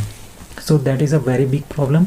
लॉन्ग रेट में ये प्रॉब्लम आएगी, क्योंकि आजकल देखो जो जापान है ना, जापान में देखो वहाँ पे बर्थ रेट बहुत ही कम है, बट वहाँ पे बर्थ रेट भी कम है और डेथ रेट भी बहुत कम है, मतलब कि जो लोग हैं वो मरते भी कम है, बट जो जन्म लेते हैं वो भी बहुत कम है, जिसकी वजह से क्या हुआ, जिसकी वजह से ये हुआ कि जो पीपल हैं, वहाँ के लोग हैं, वो काफ़ी ज़्यादा बुढ़े हो गए हैं, उनमें काम करने की कैपेसिटी कम हो गई है। ठीक है, अब इंडिया का केस ले ली। इंडिया का केस क्या है? इंडिया का केस ये है कि जो हमारी इंडिया की पॉपुलेशन है ना, वो उसमें 70 से 80% जो है वो 29 साल से नीचे के लोग हैं। ठीक है, मतलब कि हमारे पास यंग पॉपुलेशन बहुत ज़्यादा है, जिसकी वजह से क्या होगा, जिसकी वजह से हमारी काम करने की कैपेसिटी बहुत ज़्यादा है, और इस तरह से हमारी इकॉनमी भी इंक्रीज़ करती जाएगी। तो इसी तरह से जो चाइना है, चाइना की ये डिक्लाइन पॉपुलेशन की वजह क्या है, ये 3 इनके मेन रीज़न थे। ठीक है, और क्या हो गया, अगर बहुत लंबे टाइम तक इसी तरह का ड्रॉप आता गया तो उनकी इकॉनमी पे भी इसका फ़र्क जो है वो ऑब्वियसली पड़ेगा। आर्कियोलॉजिकल सर्वे ऑफ इंडिया ने डिस्कवर किए हैं दो स्टूप्स, मिनिएचर स्टूप्स, किसके, जो कि बुद्धा के हैं, जो कि 1200 साल पुराने हैं। वो कहाँ पे फाउंड हुए हैं? नालंदा, बिहार में वो फाउंड हुए हैं। तो पटना सर्कल का जो आर्कियोलॉजिकल सर्वे ऑफ इंडिया है, उन्होंने 2 ऐसे स्टूप्स मतलब कि एक बहुत बड़ा पत्थर होता है, पत्थर के अंदर जो है वो जो मूर्तियाँ हैं ना, वहाँ पे बनाई गई हैं बुद्धा की मूर्तियाँ। ठीक है, तो ये 2 ऐसे फाउंड हुए हैं जो कि 1200 साल पुराने हैं। कहाँ पे फाउंड हुए हैं? नालंदा में फाउंड हुए हैं, जहाँ पे नालंदा यूनिवर्सिटी भी है। ठीक है, और कौन सी जगह पे मिले हैं नालंदा में? वर्ल्ड हेरिटेज साइट जो नालंदा की है, नालंदा महावीरा। ठीक है, नालंदा महावीरा, वहाँ पे भी फाउंड हुई है। ठीक है, तो इसमें क्या है, इसमें एक बहुत बड़ा पत्थर है जिसके अंदर बुद्धा की मूर्ति है। ठीक है, और इस तरह की जो स्टूप्स है ना, वो 7th सेंचुरी में पाए गए थे। ठीक है, 7th सेंचुरी में इंडिया में ये काफ़ी ज़्यादा प्रचलित थे। ठीक है, तो उस टाइम के बताए जा रहे हैं कि ये उस टाइम के हैं। अब 2 और क्वेश्चंस है very very important archaeological survey of India के थ्रू। ठीक है, आर्कियोलॉजिकल सर्वे ऑफ इंडिया ने क्या किया, वर्ल्ड का सबसे लार्जेस्ट जो म्यूजियम है हड़प्पा कल्चर का, वो बनाया है राखीगढ़ी, जो कि हरियाणा में है। ठीक है, और 5000 साल पुरानी जो ज्वेलरीज की फैक्ट्री है, वो भी, जो कि इंडस वैली सिविलाइजेशन से संबंध रखती है, वो भी राखीगढ़ी हरियाणा में मिली हुई है। अब कुछ और क्वेश्चंस है, like archaeological survey of India का हेडक्वार्टर कहाँ पे है? That is New Delhi. इसके आजकल डायरेक्टर जनरल है वो है V Vidyavathi, very very important question. और जो ये आर्कियोलॉजिकल सर्वे ऑफ इंडिया है, ये 1861 में बनाया गया था, और इसके जो पहले डायरेक्टर जनरल थे वो थे अलेक्जेंडर कनिंघम, और अलेक्जेंडर कनिंघम ने ही इसको फाउंड किया था, आर्कियोलॉजिकल सर्वे ऑफ इंडिया को। Who has been appointed as deputy NSA? NSA का मतलब क्या है? National security advisor. जो हमारे नेशनल सिक्योरिटी एडवाइज़र है वो है अजीत कुमार डोवल जी, जो कि उत्तराखंड से हैं। ठीक है, अब उनके डिप्टी है, डिप्टी NSA, वो किसको बनाया गया है? वो बनाया गया है पंकज कुमार सिंह को। ठीक है, पंकज कुमार सिंह को ये बनाया गया है डिप्टी NSA। ठीक है, जो यूनियन गवर्नमेंट जो सिंह है ना, वो पहले क्या थे, वो यूनियन गवर्नमेंट जो कि सेंट्रल गवर्नमेंट है, उसके जो IG मतलब कि इंस्पेक्टर जनरल थे CRPF के। ठीक है, जो CRPF है उसके जो इंस्पेक्टर जनरल थे वो अपॉइंट किए गए थे Pankaj Kumar Singh by the union government of India. कहाँ पे? छत्तीसगढ़ में। और ये IG भी थे ऑपरेशंस में at CRPF headquarter New Delhi. तो न्यू दिल्ली में भी ये CRPF के IG रह चुके हैं, और छत्तीसगढ़ में भी CRPF के IG रह चुके हैं। तो बिफोर बिकमिंग BSF DG, ठीक है, he also served as the BSF chief. ठीक है, जो ईस्टर्न साइड है हमारे पास, ईस्टर्न साइड कौन सी है? जो असम, मेघालय, मणिपुर, त्रिपुरा, ये वाली जो साइड है, यहाँ पे ये BSF के चीफ भी रह चुके हैं। ठीक है, he has served as the Rajasthan police as well as the central bureau of investigation. तो CBI के भी ये पार्ट रह चुके हैं और राजस्थान पुलिस के भी ये पार्ट रह चुके हैं। इनका नाम है पंकज कुमार सिंह। ठीक है, डिप्टी NSA कौन है? पंकज कुमार सिंह, और NSA कौन है? अजीत डोवल। तो 5th and current national security advisor हमारे पास अजीत कुमार डोवल है। अब कुछ और अपॉइंटमेंट्स हैं पिछले साल की, like deputy president and international chess federation जो FIDE है।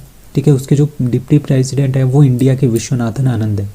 Chairman of DRDO that is Sameer V Kamat, very important. First women director general of CSIR that is N Kalai Selvi. Brand ambassador of Uttarakhand that is Rishabh Pant. New chief of defence staff, मतलब कि जो CDS है, पहले जो CDS थे वो थे विपिन रावत, अब जो दूसरे बने हैं चीफ डिफेंस स्टाफ वो बने हैं lieutenant general Anil Chauhan. New attorney general of India that is senior advocate R Venkata Ramani, very important. और president of Indian hockey that is Dilip Tirkey, पहली बार कोई प्लेयर बना है। हॉकी इंडिया का president that is Dilip Turkey.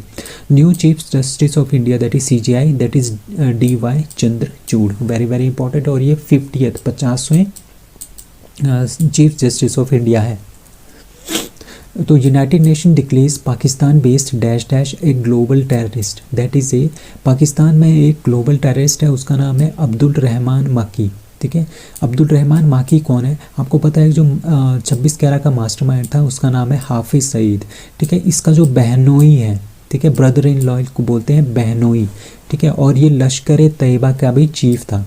ठीक है, लश्कर तैयबा का cheap and brother in law है किसका? हाफिज़ सईद का। और हाफिज़ सईद कौन है?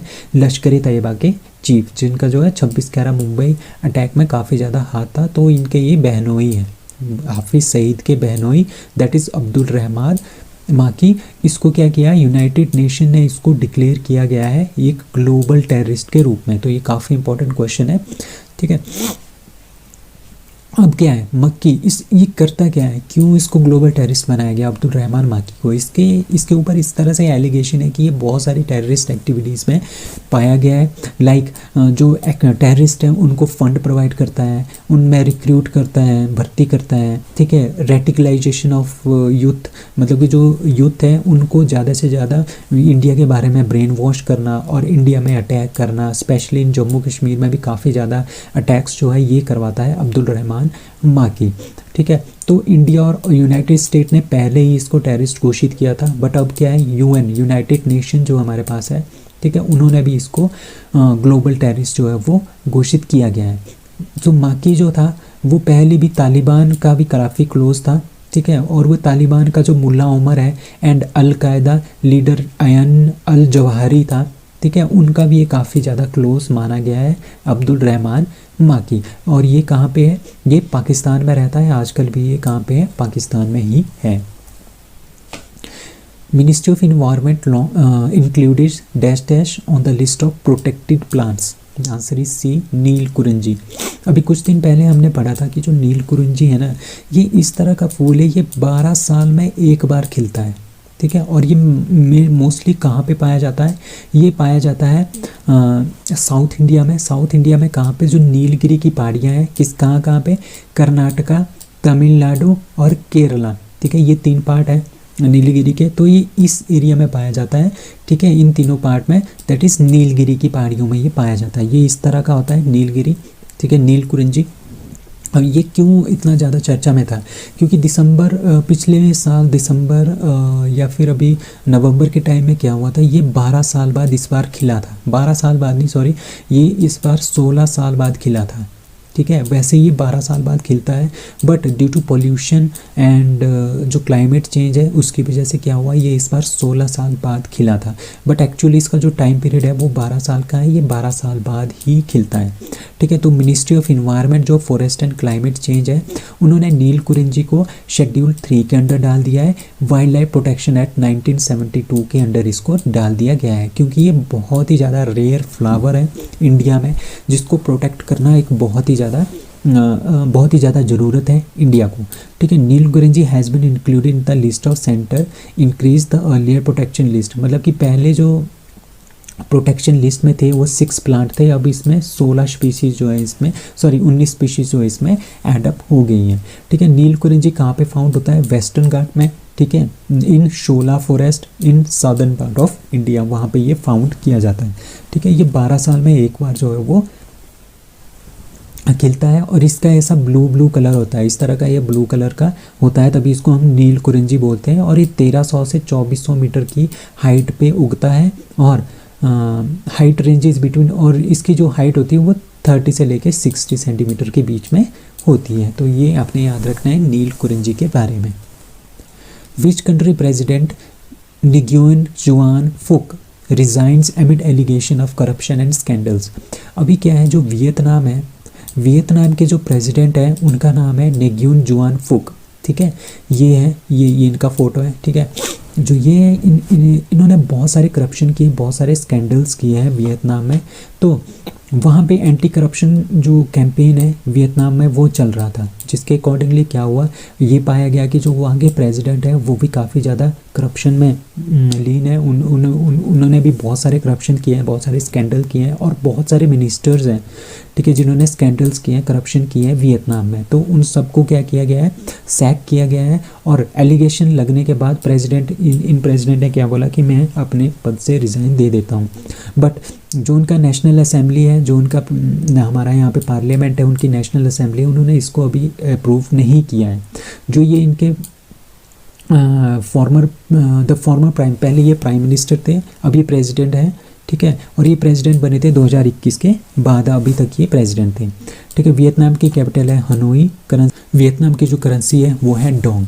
अब कुछ और क्वेश्चंस है रिलेटेड जो अभी न्यू अपॉइंटमेंट्स हुई है वर्ल्ड में, like prime minister of Saudi Arabia Mohammed bin Salman, president of Iraq Abdul Latif Rashid, prime minister of Sweden Ulf Kristersson, prime minister of United Kingdom Rishi Sunak, new president of Brazil that is Luiz Inacio Lula da Silva, very important, prime minister of Israel that is Benjamin Netanyahu.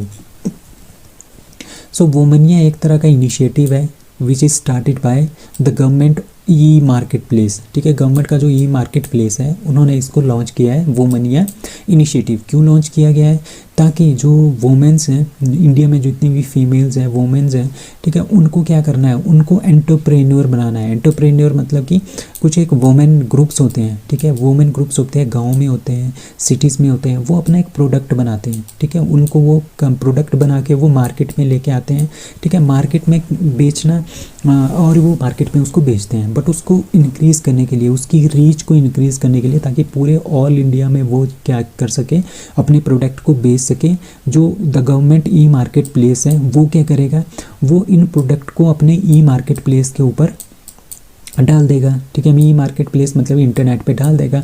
तो लोग जगह जगह से देखेंगे कि ये product है, तो इसको वे क्या कर सकते हैं, खरीद सकते हैं, जिसकी वजह से क्या होगा, जो वुमेन एंटरप्रेन्योर्स हैं, जो ये सेल्फ हेल्प ग्रुप है वुमेन्स के, जो प्रोडक्ट्स को बनाते हैं, ठीक है, उन्हें बहुत ज़्यादा क्या हो जाएगी, फाइनेंशियल हेल्प हो जाएगी, उनका ज़्यादा से ज़्यादा सामान जो वो बिकेगा, ठीक है। तो इस तरह से क्या होगी, जेंडर इंक्लूसिव ग्रोथ भी हो जाएगी। हम मानते हैं कि वोमेन जो है कम पैसा कमाती हैं एज़ कम्पेयर टू मैन, तो उनकी ग्रोथ हो जाएगी, क्योंकि वो पैसा कमाएंगे तो उनकी जो ग्रोथ है, उनका जो पैसा कमाने का जो तरीका है, वो जो पैसा होगा उनके पास, वो ज़्यादा से ज़्यादा उनके पास आएगा। तो इस तरह से इसको बोलते हैं जेंडर इंक्लूसिव इकोनॉमिक ग्रोथ भी हमारे इंडिया में बढ़ जाएगी। अब कुछ और स्कीम्स हैं इंडिया में जो काफ़ी टाइम पहले जो स्टार्ट हुई थी, जो बहुत इंपॉर्टेंट है, और वो पूछी भी जाती है कि कब स्टार्ट हुई थी। लाइक प्रधानमंत्री जनधन योजना 2014 28 अगस्त 2014 को लॉन्च हुई थी, मिनिस्ट्री ऑफ फाइनेंस ने इसने लॉन्च किया था। प्रधानमंत्री स्वास्थ्य सुरक्षा योजना 22 जनवरी 2015 को ministry of health and family welfare ने इसको स्टार्ट किया था। प्रधानमंत्री मुद्रा योजना 8 अप्रैल 2015 को मिनिस्ट्री ऑफ फाइनेंस ने स्टार्ट किया था। प्रधानमंत्री जीवन ज्योति बीमा योजना, वेरी इंपॉर्टेंट, 2015 को मिनिस्ट्री ऑफ फाइनेंस ने इसको स्टार्ट किया था। प्रधानमंत्री सुरक्षा बीमा योजना मिनिस्ट्री ऑफ फाइनेंस ने 2015 में इसको लॉन्च किया था। अब डिजिटल इंडिया 1 जुलाई 2015 को स्टार्ट हुआ था, एंड स्किल इंडिया 15 जुलाई 2015 को स्टार्ट हुआ था। तो ये काफ़ी इंपॉर्टेंट है, ये पूछे जाते हैं कि कब कब ये चीज़ें जो हैं वो स्टार्ट हुई हैं। आपसे डेट तो नहीं पूछी जाएंगी, बट ईयर काफ़ी ज़्यादा पूछा जा सकता है। So who received federal bank literary award 2023, that is ए के वेणु। सो के वेणु को फेडरल बैंक का लिटरेरी अवार्ड 2023 जो मिला है। क्यों मिला है? क्योंकि उन्होंने अपनी एक ऑटोबायोग्राफी लिखी है, बहुत ही अच्छी ऑटोबायोग्राफी है, जिसका नाम है उरान्वेशानाथिनेते कथा, ठीक है। ये इनकी जो है ऑटोबायोग्राफी है, राइटर है, ठीक है, के वेणु, उन्होंने ये लिखी है। और फेडरल बैंक कहाँ पे है? इसका हेडक्वार्टर अलुवा केरला में है, और जो ये के वेणु है ये भी केरला के ही हैं। और फेडरल बैंक के सीईओ है श्याम श्रीनिवासन, और 2010 से यही सीईओ है फेडरल बैंक के। फेडरल बैंक के फाउंडर हैं केपी हॉर्मिस, ठीक है। फेडरल बैंक के कब फाउंड हुआ था? 23 अप्रैल 1931 को ये फाउंड हुआ था। कहाँ पे? नंदुपुरम केरला में ही फाउंड किया गया था इसको। अब कुछ इंपॉर्टेंट अवार्ड विनर्स हैं पिछले साल के और इस साल के भी, जो कि बहुत ही ज़्यादा इंपॉर्टेंट होने वाले हैं आपके एग्जामिनेशन पॉइंट ऑफ व्यू से। लाइक कैनरा बैंक को मिला है bankers of the bankers bank of the year award 2022। Spice jet को मिला है safety performance of the year 2022 award.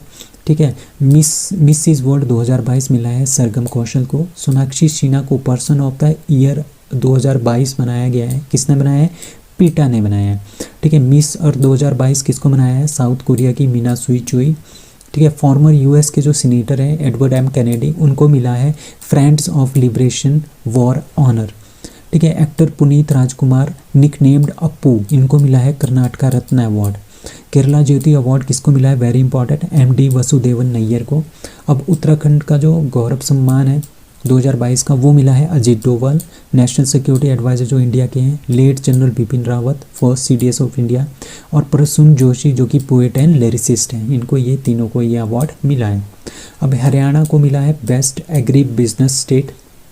Doctor Madhav Handa को मिला है 32nd बिहारी पुरस्कार। कार्लोस सौरा स्पेनिश डायरेक्टर है, उनको मिला है सत्यजीत रे लाइफ टाइम अचीवमेंट अवार्ड। ठीक है, सहन करुणातिलका है जो कि श्रीलंका के हैं, इनको बुकर प्राइज 2022 मिला है। Very very important question.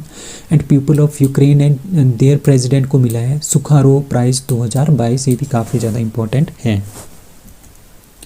Who won Malaysia open badminton title 2023। अभी जो मलेशिया ओपन बैडमिंटन टूर्नामेंट हुआ है 2023 का, वो किसने जीता है? वो जीता है विक्टर एक्सेल्सन एंड अकेन ने।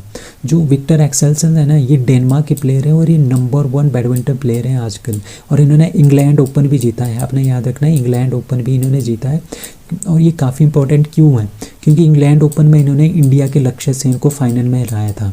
ठीक है, और जो इंडिया ओपन है वो किसने जीता है? वो जीता है लक्ष्य सेन ने। ठीक है, ये भी आपने याद रखना है।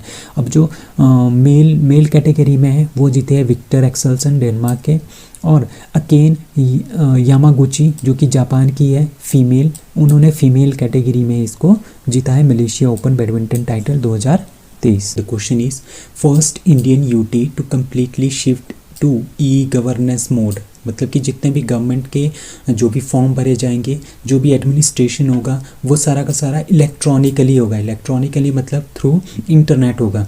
तो वो इस तरह की कौन सी पहली यूटी बनी है जहाँ की गवर्नमेंट जो है वो ई गवर्नेंस मोड के ऊपर जो है वो चल पड़ी है? That is D Jammu and Kashmir. तो जम्मू एंड कश्मीर की जो एडमिनिस्ट्रेशन है वो अब ई गवर्नेंस के ऊपर जो है वो चलेगी। इसमें जितने भी एडमिनिस्ट्रेटिव वर्क होंगे वो सारे के सारे डिजिटलाइज्ड होंगे। ठीक है, मतलब कि ऑनलाइन होंगे, leading the way to the digital transformation of the governance. मतलब कि जो गवर्नमेंट है उसको पूरी तरह से डिजिटल बनाने के ऊपर जो उन्होंने ये काम कर रहे हैं। तो ये पहली जो यूटी बनी है that is Jammu and Kashmir. ठीक है, जितने भी जो स्टेट एडमिनिस्ट्रेशन है उन्होंने ये गाइडलाइन जारी की है कि ठीक है, कोई भी सर्विस जो है अनअवेलेबल नहीं होगी। ठीक है, मतलब कि जो गवर्नमेंट ऑफिसेज हैं, सपोज करो कोई भी फॉर्म भरना हो तो लोगों को क्या करना पड़ता था? अपने गवर्नमेंट ऑफिस आना पड़ता था, यहाँ पे फॉर्म भरने पड़ते थे। अगर ये ऑफिस बंद होगा तो ये काम भी नहीं होगा। ठीक है, अब क्या होगा? अब सारे के सारे फॉर्म्स ऑनलाइन होंगे। ठीक है, ऑनलाइन होंगे।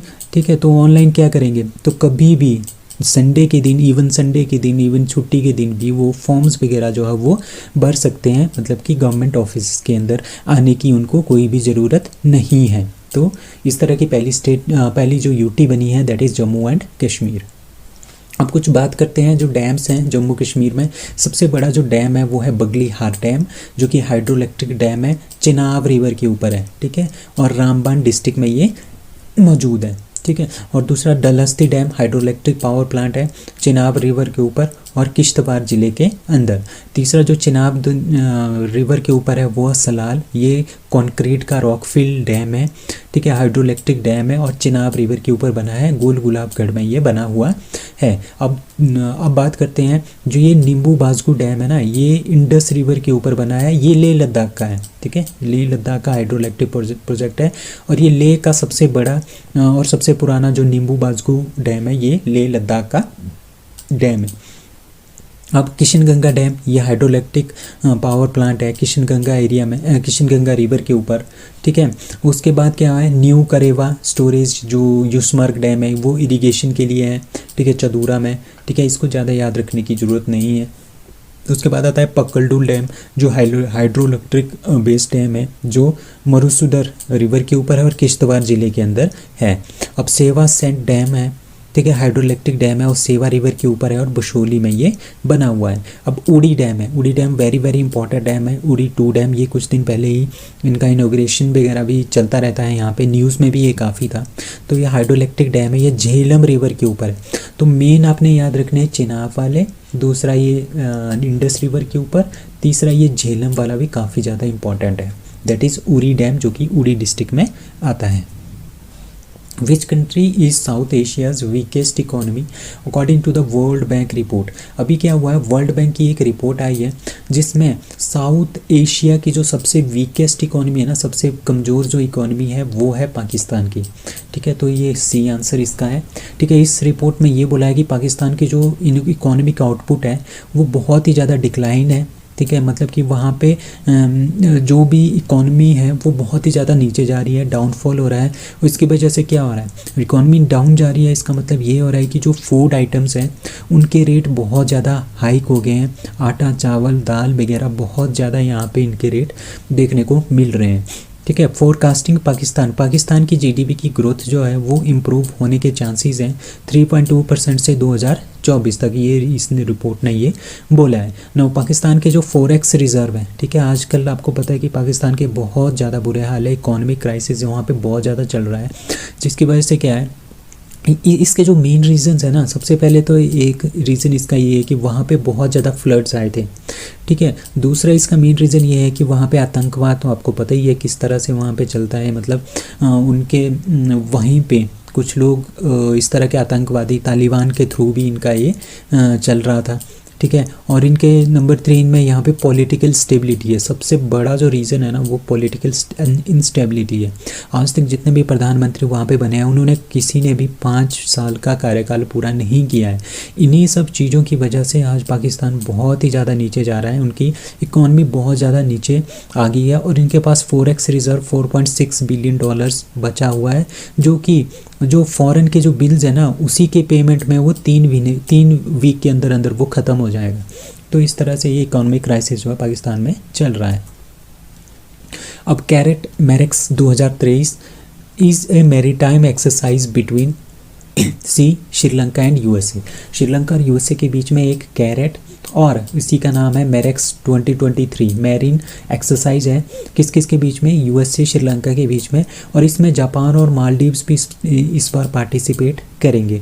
और ये कहाँ पे होगी, ये होगी श्रीलंका में। श्रीलंका में जो ट्रिंकोमालीज है ना, ट्रिंकोमाली एंड मुल्लिकुलम एरिया, वहाँ पे ये एक्सरसाइज जो है वो की जाएगी। श्रीलंका और United States are conduct to the 1 week लंबी ये जॉइंट मिलिट्री एक्सरसाइज होगी, military exercise in 2023 to prepare for the disaster relief and maintain a free open Indo Pacific region, ठीक है। मतलब कि एक तरह से डिजास्टर मैनेजमेंट है उसको, अगर किसी की तरह का डिजास्टर आए उसको किस तरह से टैकल करना है, तो इस तरह का ये मिलिट्री एक्सरसाइज भी 2023 में जो वो किया जाएगा। अभी एक एक्सरसाइज है, इसका नाम है कार्ट मतलब कॉर्पोरेशन एफ्लोट रेडीनेस एंड ट्रेनिंग, ठीक है। मतलब कि अगर किसी तरह का डिजास्टर आए तो उसमें हमने किस तरह से उसको इसके लिए रेडी रहना है, उसको टैकल करना है। और जो ये कैरेट है ना, ये यूएसए एशियन कंट्री के साथ, जैसे एशियन कंट्री है कंबोडिया, थाईलैंड, वियतनाम, इनके साथ भी ये, इंडोनेशिया, इनके साथ भी ये इस तरह की एक्सरसाइज करते रहते हैं। तो इस तरह की जो कैरेट मैरीन एक्सरसाइज है वो श्रीलंका में 2023 में हो रही है, किस किस के बीच में, श्रीलंका और यूएसए के बीच में, और जापान और मालदीव्स में इसमें पार्टिसिपेट करेगा। अब कुछ और क्वेश्चन है। Ashoka Leyland bags contract to supply 500 buses to Sri Lanka transport board, मतलब कि जो अशोका लेलैंड है इंडिया का, वो 500 बसेस श्रीलंका को ट्रांसपोर्ट करेगा। और दूसरा है ट्रिंकोमाली डील। अभी ट्रिंकोमाली डील क्या है, अभी सेकेंड वर्ल्ड वॉर के टाइम जो इंग्लैंड है, इंग्लैंड ने वहाँ पे क्या बनाया था, 99 स्टोरेज टैंक्स बनाए थे, ऑयल टैंक्स।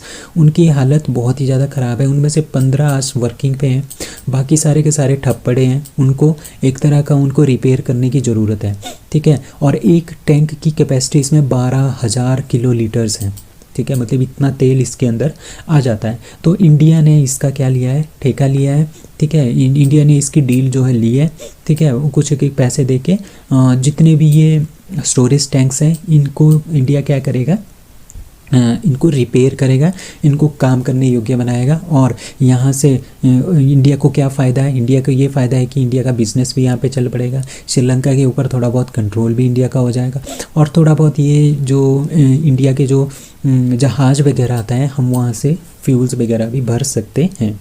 अब इंडिया और श्रीलंका के बीच में कौन कौन सी एक्सरसाइज होती है, लाइक मित्र शक्ति और स्लीनेक्स, ये काफ़ी इंपॉर्टेंट जो एक्सरसाइज है इंडिया और श्रीलंका के बीच में होती है। What is the rank of India in military strength according to the Global Fire Power Index? ठीक है, ग्लोबल फायर पावर इंडेक्स ने क्या निकाला है, रैंकिंग निकाली है मिलिट्री के स्ट्रेंथ की। ठीक है, उसमें जो पहले नंबर पे है वो है यूनाइटेड स्टेट्स, दूसरे पे रशिया, तीसरे पे चाइना, चौथे पे इंडिया, पांचवें पे यूनाइटेड किंगडम, छठवें पे साउथ कोरिया, सातवें नंबर पे पाकिस्तान। 2021 में इनका रैंक था 9th। ठीक है, अभी ये 7वें नंबर पे आ गया है। जापान का 8वां है, फ्रांस 9th है, इटली 10th है। तो इंडिया का रैंक है इसमें 4th। और इसमें न्यूक्लियर कैपेबिलिटीज़ को एडअप नहीं किया गया है, इसको अकाउंट में नहीं लिया गया है। ये जो रैंकिंग बनाई गई है ना, ये प्योरली कन्वेंशन कैपेबिलिटीज़, मतलब कि कितनी कैपेबिलिटीज़ हैं आर्मीज़ की, उसके बेस पे ये जो है वो बनाया गया है। यहाँ पे देखो, जितना कम स्कोर होगा ना यहाँ पे, उतनी ज़्यादा स्ट्रेंथ होगी किसी भी आर्मी की। तो यूनाइटेड स्टेट्स सबसे पावरफुल आर्मी है इनकी, रशिया की दूसरे, चाइना की तीसरे और इंडिया की 4th। Now NCERT launched India's first national assessment regulator, जिसका नाम है दैट इज़ परख। सो परख नाम का NCERT ने क्या किया है, परख नाम का एक नेशनल असेसमेंट रेगुलेटर जो है वो लॉन्च किया है। इसका मतलब क्या है, इसका मतलब होता है performance assessment review and analysis of knowledge for the holistic development, ये इसका फुल फॉर्म है। तो ये किसने लॉन्च किया है, ये NCERT ने लॉन्च किया है, और ये इंडिया का पहला नेशनल असेसमेंट रेगुलेटर है। इसका मतलब क्या है, अब आप सपोज करो कि जितने भी हमारे पास स्टेट हैं उनके पास अपना एक अलग अलग बोर्ड होता है। ठीक है, इसी तरह का एक CBSE भी बोर्ड होता है। ठीक है, और स्टेट बोर्ड का अपना एक बोर्ड होता है। ठीक है, हर स्टेट का अपना बोर्ड होता है, साथ में एक CBSE होता है। ठीक है, और साथ में NCERT का भी बोर्ड होता है। तो इस तरह के ये बोर्ड्स हैं। अब देखो, हम सपोज करो कोई एक लड़का है, ठीक है, स्टूडेंट है, उसकी जो कैपेबिलिटी है, उसकी जो नॉलेज है, ठीक है, अगर वो किसी और बोर्ड में जाता है, सपोज करो उसके 90% मार्क्स आ जाते हैं। ठीक है, और यहाँ पे किसी स्टेट बोर्ड में उसके मार्क्स आ जाते हैं 57%। ठीक है, और वो CBSE में उसके परसेंटेज आती है 99%। तो ये इरेगुलरनेस आ जाती है। ठीक है, इरेगुलरनेस आ जाती है। ठीक है, किसी स्टेट बोर्ड का लड़का अगर स्टूडेंट अगर वो बहुत ही ज़्यादा इंटेलिजेंट है और उसके कम मार्क्स आ रहे हैं, फिर भी उसके कितने आ रहे हैं, कम मार्क्स आ रहे हैं, बट अगर वही बच्चा CBSE बोर्ड में चला जाए तो उसके 99-95% आ जाते हैं। तो इस तरह से क्या हो जाता है, इस तरह से इरेगुलरिटीज़ आ जाती है। पता नहीं लगता कि कौन सा लड़का कितना ज़्यादा होशियार है, कितने ज़्यादा परसेंटेज उसकी है। ठीक है, तो इन सब बोर्ड को, स्टेट बोर्ड को, CBSE बोर्ड को, और जितने भी हमारे बोर्ड है, उन सब का एक कॉमन असेसमेंट रेगुलेटर जो है वो बनाया है, उसका नाम है परख। इसके अकॉर्डिंगली क्या होगा, जो स्टूडेंट जितनी उसकी इंटेलिजेंस है उसके हिसाब से उसको असेस किया जाएगा। ठीक है, सभी बोर्डों में, चाहे उसके 90% हो, चाहे उसके स्टेट बोर्ड में 50% हो, ठीक है, चाहे उसके किसी और बोर्ड में 70% हो, बट इसमें इरेगुलरिटीज़ है ना, किसी में 50 है, किसी में 70 है, किसी में 90% है। ठीक है, बट उसको क्या करना पड़ेगा, उसको एक कॉमन उसमें लेके आना है इंटेलिजेंसी में, कि उसकी इंटेलिजेंसी आखिरकार पूरे इंडिया में कहाँ जैसे लाई करती है। ठीक है, अगर हम इस तरह से बोर्ड बनाएंगे और किसी में 90% है, किसी में 50% है, किसी में 70% है, तो हमें पता नहीं चलेगा ना कि वो कितना इंटेलिजेंट है और उसकी कितनी उसकी कैपेबिलिटीज़ है। ठीक है, अब कहीं पे किसी इंस्टीट्यूशन में, किसी भी जॉब में या किसी भी चीज़ में अगर कहीं पे परसेंटेज मैटर करती है, तो CBSE वाले तो वैसे ही उनकी परसेंटेज बहुत ज़्यादा हाई मानी जाती है। ठीक है, 95, 98, 99। ठीक है, और जो CBSE जो स्कूल बोर्ड जो हमारे स्टेट बोर्ड का स्टूडेंट होता है, उसकी इंटेलिजेंस भी उतनी ही होती है, बट उसकी परसेंटेज कम रह जाती है, क्योंकि इनकी इवैल्यूएशन जो होती है ना वो टफ होती है। CBSE की जो इवैल्यूएशन होती है वो थोड़ी ईजी हो जाती है। ठीक है, ऐसा माना जाता है।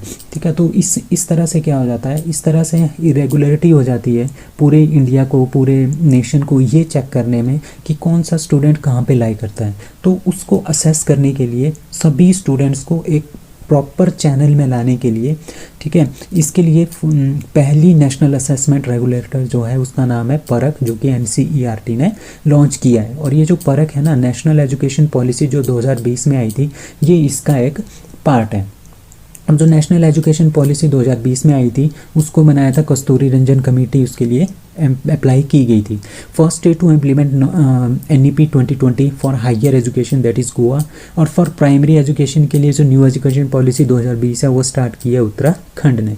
और NCERT का मतलब क्या होता है, national council of education research and training, और ये 1961 में बनाया गया था। और इसके जो डायरेक्टर हैं वो है दिनेश प्रसाद सकलानी। वर्ल्ड्स ओल्डेस्ट जो पर्सन है लुसिले रैंडन, जिनकी अभी मृत्यु हुई है, जो कि 118 साल की थी। She was from that is France, तो ये फ्रांस की थी, ठीक है। कुछ दिन पहले आपने एक न्यूज़ पढ़ी थी कि केन तानाका, ठीक है, केन तानाका जो कि जापान के थे, उनकी डेथ हो गई है। वो 119 ईयर्स ओल्ड थे। जैसे ही इनकी डेथ हुई थी उसके बाद जो ये MS रैंडन है, ठीक है, मिस रैंडन, लुसिले रैंडन, ठीक है, ये सबसे ज़्यादा उम्र दराज जो महिला है, उम्र दराज जो इंसान है अर्थ पे, वो बन गए थे, ठीक है। अभी इनकी क्या हो गई, इनकी भी डेथ हो गई 118 साल में। इनका नाम था लुसिले रैंडम, ठीक है। इनको हम सिस्टर एंड्रे भी बोलते हैं, ठीक है। और इनकी डेथ जो है हमारे पास नर्सिंग होम जो फ्रांस में है वहाँ पे इनकी डेथ हुई थी, ठीक है। शी वॉज बॉर्न ऑन 11 फरवरी 1904 को ये पैदा हुए थे सदर्न फ्रांस में, ठीक है। ये जो है ये ब्लाइंड थे, ठीक है, और व्हील चेयर के ऊपर थे। फिर भी ये जो बड़े लोग होते हैं, उम्रदराज लोग होते हैं, उनकी सेवा जो है ये करते रहते थे, ठीक है। आफ्टर तनाकास डेथ, जब तनाका जो जापान के तनाका हैं उनकी डेथ हुई थी 118 साल में, 119 साल में, तो जो ये 118 साल की लुसिले रैंडम है ये बन गई थी oldest person of the world. अब क्या हुआ, अब इनकी भी डेथ हो गई है। She was from France.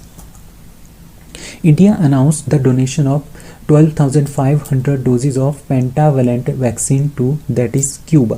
So Cuba को इतनी वैक्सीन जो है इंडिया देगा। क्यूबा की कैपिटल है हवाना, करेंसी है क्यूबन पैसो, प्रेसिडेंट है मिगुल डियाज कैनेल, एंड इसके जो कॉन्टिनेंट है कहाँ पे है, ये नॉर्थ अमेरिका में ये स्थित है Cuba. Padho Pardesh scheme is related to that is a subsidy on education loans for overseas students for overseas studies for students of related to minority community, ठीक है। जो पढ़ो प्रदेश स्कीम है ना, ये माइनॉरिटीज़ जो स्टूडेंट्स हैं, माइनॉरिटी कम्युनिटी के जो स्टूडेंट्स हैं, अगर उनको ओवरसीज़ और कंट्रीज़ में पढ़ने के लिए जाना है, ठीक है, उसके लिए लोन प्रोवाइड करते थे और उनके लिए सब्सिडी लोन प्रोवाइड करते थे, और लोन के ऊपर सब्सिडी जो है वो दी जाती थी पढ़ो प्रदेश स्कीम के अंतर्गत। बट अब क्या हुआ, मिनिस्ट्री ऑफ माइनॉरिटी अफेयर्स, उन्होंने क्या किया है, जो ये सब्सिडी है जो कि एजुकेशन लोन के ऊपर दी जाती थी इन स्टूडेंट्स को, माइनॉरिटी कम्युनिटीज़ के स्टूडेंट्स को, अगर उनको बाहर पढ़ना है, जो कि कैनरा बैंक देता था, वो सब्सिडी जो है इन्होंने अब क्या कर दी है, बंद कर दी है। इसका नाम है Padho Pardesh scheme. Which movie got golden Kailasa award in Ajanta Ellora film festival. जो अजंता एलोरा फिल्म फेस्टिवल है ये औरंगाबाद महाराष्ट्र में हो रहा था, ठीक है। ये 5 दिन का फिल्म फेस्टिवल है, ठीक है। इसमें जो बेस्ट मूवी मिला है गोल्डन कैलाशा अवार्ड, ठीक है, वो मिला है ननेरा मूवी को। ननेरा मूवी कहाँ की है, ये है राजस्थान की एक मूवी, ठीक है। उनको बेस्ट और इसी मूवी को बेस्ट डायरेक्टर अवार्ड भी मिला है, best screen play, best editing भी इसी को मिला है। जो ये अवार्ड है ये अनाउंस किया है N विद्याशंकर ने, जो कि एक जूरी मेंबर है FIPRESCI के, मतलब federation of international de la presse cinematography, the international federation of film critics in India. इस जो ये फिल्म फेस्टिवल हुआ है जनता एलोरा फिल्म फेस्टिवल, इसमें जीतू कमल को क्या मिला है, बेस्ट एक्टर का अवार्ड मिला है for the Bengali film Aparajito, ठीक है। और बेस्ट फिल्म कौन सी है, नानेरा, ये है Rajasthani movie. Poet Neelmani फूफन passes away, he was from that is Assam, ठीक है। जो नीलमणि फूफन है, ठीक है, वो एक पोइट है और वो कहाँ के थे, असम के थे, जिनकी अभी डेथ हुई है। अभी अपने कुछ दिन पहले भी पढ़ा होना था कि उनको 56th जो ज्ञानपीठ अवार्ड है वो मिला था नीलमणि फूफन को, ही वॉज फ्रॉम असम, ठीक है, he was from Assam. So answer is C. So Nilmani Phookan was born on 10th of September 1933 at Dergaon Assam में, ठीक है। और उन्हें 1964 में वो लेक्चरर की तरह काम किया था उन्होंने आर्य विद्यापीठ कॉलेज गुवाहाटी में, ठीक है। और उनको साहित्य अकेडमी अवार्ड 1981 में मिला था। जो इनकी पोइट्री कलेक्शन है इनका नाम है कविता, आपने ये याद रखना है, ये काफ़ी इंपॉर्टेंट है, ठीक है। अभी उनको लेटेस्ट मिला है 56th ज्ञानपीठ अवार्ड मिला था 2020 में। द गवर्नमेंट ऑफ इंडिया ने उनको पद्मश्री अवार्ड भी दिया है 1990 में। अब कुछ इम्पॉर्टेंट अवार्ड्स हैं जो कि इंडिया या इंडिया से बाहर के कुछ लोगों को मिले हैं। लाइक नितिन गडकरी को मिला है 18th लेट माधवराव लमित्ते अवार्ड, ठीक है। ये वेरी वेरी इंपॉर्टेंट है। कौन सी कैटेगरी में? कैटेगरी ऑफ कार्यक्रम खासदार, ठीक है। एफिशिएंट पार्लियामेंट मेंबर, मतलब कि सबसे बढ़िया जो पार्लियामेंट के मेंबर हैं उनको ये दिया जाता है। इसका नाम है late Madhavrao Limaye award 18th, that is given to Nitin Gadkari 2020-21 के लिए। कोल इंडिया लिमिटेड को most efficient and most trusted public sector company के अवार्ड से नवाजा गया था। Energy meet and excellence award, ठीक है। देवेंद्र झांझड़िया, वेरी वेरी इंपॉर्टेंट, ये फर्स्ट पैरा एथलीट है जिन्होंने पद्म भूषण अवार्ड जो है वो रिसीव किया है, ठीक है। ये काफ़ी इंपॉर्टेंट क्वेश्चन है ये तीनों। अमेरिकन मैथमेटिशियन जिनका नाम है डेनिस पी सुलिवान, उनको एबेल प्राइज़ मिला है। एबेल प्राइज़ मैथमेटिक्स में दिया जाता है, 2022 में इनको ये मिला है। It is very important also. उसके बाद Francis carry, very very important, ये पहले अफ्रीकन हैं जिन्होंने प्रिट्जर अवार्ड जिनको मिला है 2022 का। ये जो अवार्ड होता है ये होता है आर्किटेक्चर से रिलेटेड। अब पोलैंड की जो कैरोलिना ब्लेवस्का है वो मिस वर्ल्ड 2022 में बनी थी। अभी प्रोफेसर जो दीपक धर है, ठीक है, उनको बोल्ट्जमैन मेडल मिला है 2022 का, ठीक है। ये फिज़िक्स में, इन्होंने फिज़िक्स में काफ़ी अच्छा योगदान दिया था जिसकी वजह से इनको ये अवार्ड मिला है। अब Charudatt Mishra, Whitley gold award इनको मिला है। उसके बाद असमीज़ पोइट नीलमणि फूफन, ठीक है, जिनकी अभी डेथ हुई है, ये 56 ज्ञानपीठ अवार्ड इनको मिला है। अब 56 इनको मिला है, ये 57 है। 57 किसको मिला है? दामोदर मौजा को। अब प्रोफेसर रामदरत मिश्रा, जिनको सरस्वती सम्मान मिला है 2021 के लिए, ठीक है, मैं तो यहाँ हूँ, इसके लिए ये मिला है रामदरत मिश्रा को।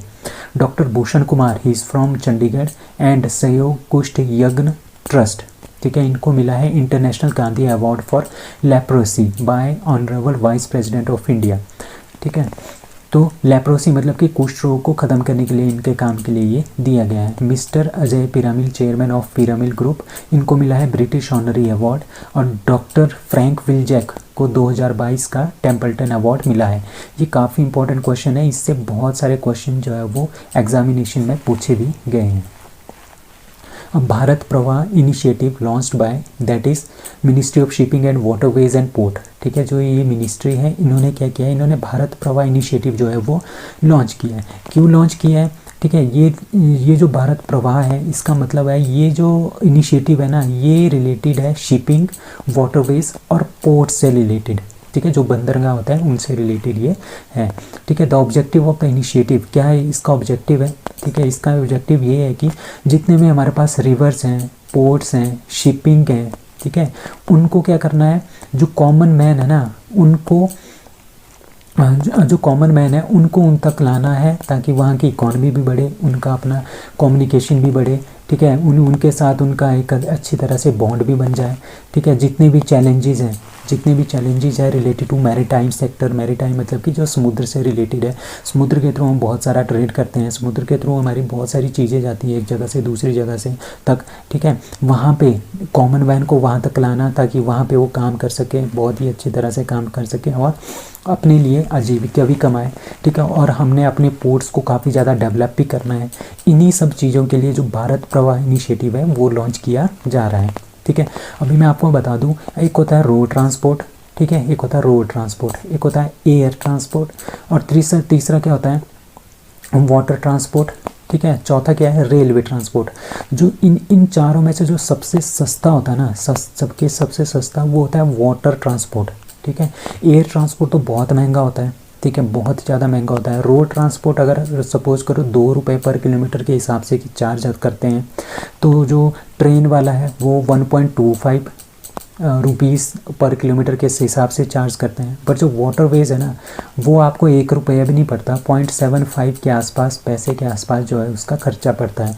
तो सबसे एफिशिएंट है वाटरवेज, और सबसे ज़्यादा जो हमारे पास ट्रेड भी होता है ना वो भी वाटरवेज से ही होता है। तभी हमने क्या करना है, अपने पोर्ट्स को डेवलप करना है, अपने जो रिवर्स रिलेटेड है, रिवर से रिलेटेड जो भी ट्रांसपोर्ट है उसको हमने क्या करना है, ज़्यादा से ज़्यादा एफिशिएंट बनाना है। अब इंडिया की टोटल कोस्ट लाइन है 7500 किलोमीटर, ठीक है। 14,500 kilometre of navigable potential waterways है हमारे पास, और स्ट्रेटेजिक लोकेशंस भी हैं, ताकि हम उसमें हम बहुत सारे इंटरनेशनल ट्रेड जो है वो करते हैं, ठीक है। अब हमारे पास नेशनल वाटरवेज कौन कौन से हैं, ये काफ़ी इंपॉर्टेंट नेशनल वाटरवेज हैं। लाइक नेशनल वाटरवेज 1 प्रयागराज से हल्दिया, गंगा भागीरथी हुगली रिवर के ऊपर है। National waterway 2 Sadiya to Dhubri, ये ब्रह्मपुत्रा रिवर के ऊपर है। तीसरा national waterway 3 that is Kollam कोजाई डोके केरला के अंदर है, ठीक है। फोर्थ जो हमारे पास है वो केकिनाडा टू पुडुचेरी, जो पौंडीचेरी है वहाँ पे ये जो नेशनल वाटरवेज है वो एस्टेब्लिश किया गया है। तो ये काफ़ी इंपॉर्टेंट नेशनल वाटरवेज है, आपको इनके बारे में पता होना चाहिए। Who wins Bahrain ISA award for service to humanity service to humanity मतलब कि जो आम लोग हैं, आम जनता है, उनकी सेवा करने के लिए ये अवार्ड दिया जाता है। तो ये जो अवार्ड मिला है वो मिला है संदूक रुइट को। ये जो डॉक्टर संदूक रुइट है ये है नेपाल के, ठीक है। इनको मिला है, क्यों मिला है, ये एक डॉक्टर हैं, ठीक है। और इन्होंने क्या किया है, इन्होंने बहुत ही कम पैसों में इलाज किया है, आँखों का इलाज किया है लोगों का, ठीक है। जो आँखें होती हैं ना लोगों की, उसका इलाज किया है, काफ़ी मतलब कि हाई क्वालिटी का इलाज किया है, सर्जरियाँ की हैं, ठीक है। और जो पैसे हैं ना बहुत ही कम है, तो उसके लिए मतलब कि जो फ़ीस लेते हैं बहुत कम लेते हैं, तो इसीलिए इसको बोला गया सर्विस टू ह्यूमैनिटी।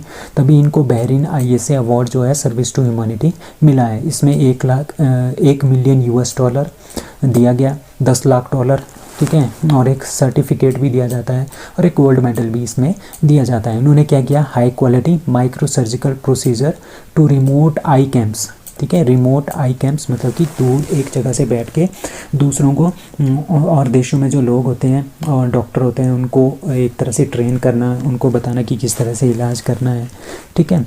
और इन्होंने मॉडर्न आई केयर के मामले में इन्होंने बहुत ही ज़्यादा काम किया है, ठीक है। अफोर्डेबल सस्ता है, ठीक है। जो कंट्रीज़ हैं लाइक एशिया में कंट्री है, अफ्रीका में है, लैटिन अमेरिका में है, तो इन सब देशों के लोगों की इन्होंने बहुत ज़्यादा हेल्प की है कम पैसों के अंदर।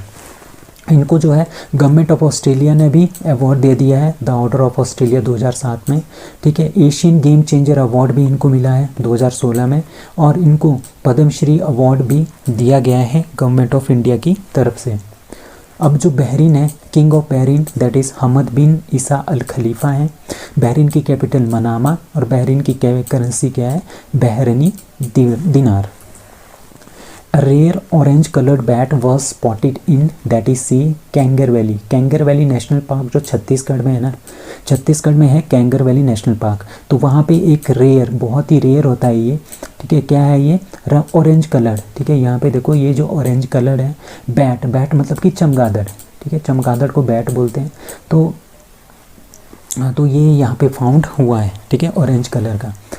कहाँ पे, Kanger valley national park, Bastar Chhattisgarh में ये पाया गया है।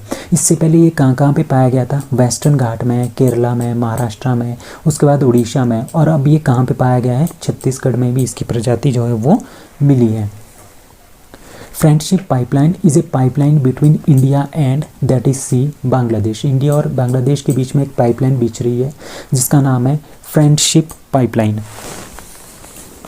और इस पाइपलाइन का उद्देश्य क्या है, इस पाइपलाइन का उद्देश्य ये है कि हम इंडिया से क्या करेंगे, यहाँ से डीजल और पेट्रोल वगैरह कहाँ को सप्लाई करेंगे, बांग्लादेश को बेचेंगे। इसीलिए ये जो फ्रेंडशिप पाइपलाइन है ये बनाई जा रही है। किस किस के बीच में, India Bangladesh friendship pipeline that is IBFP, ठीक है।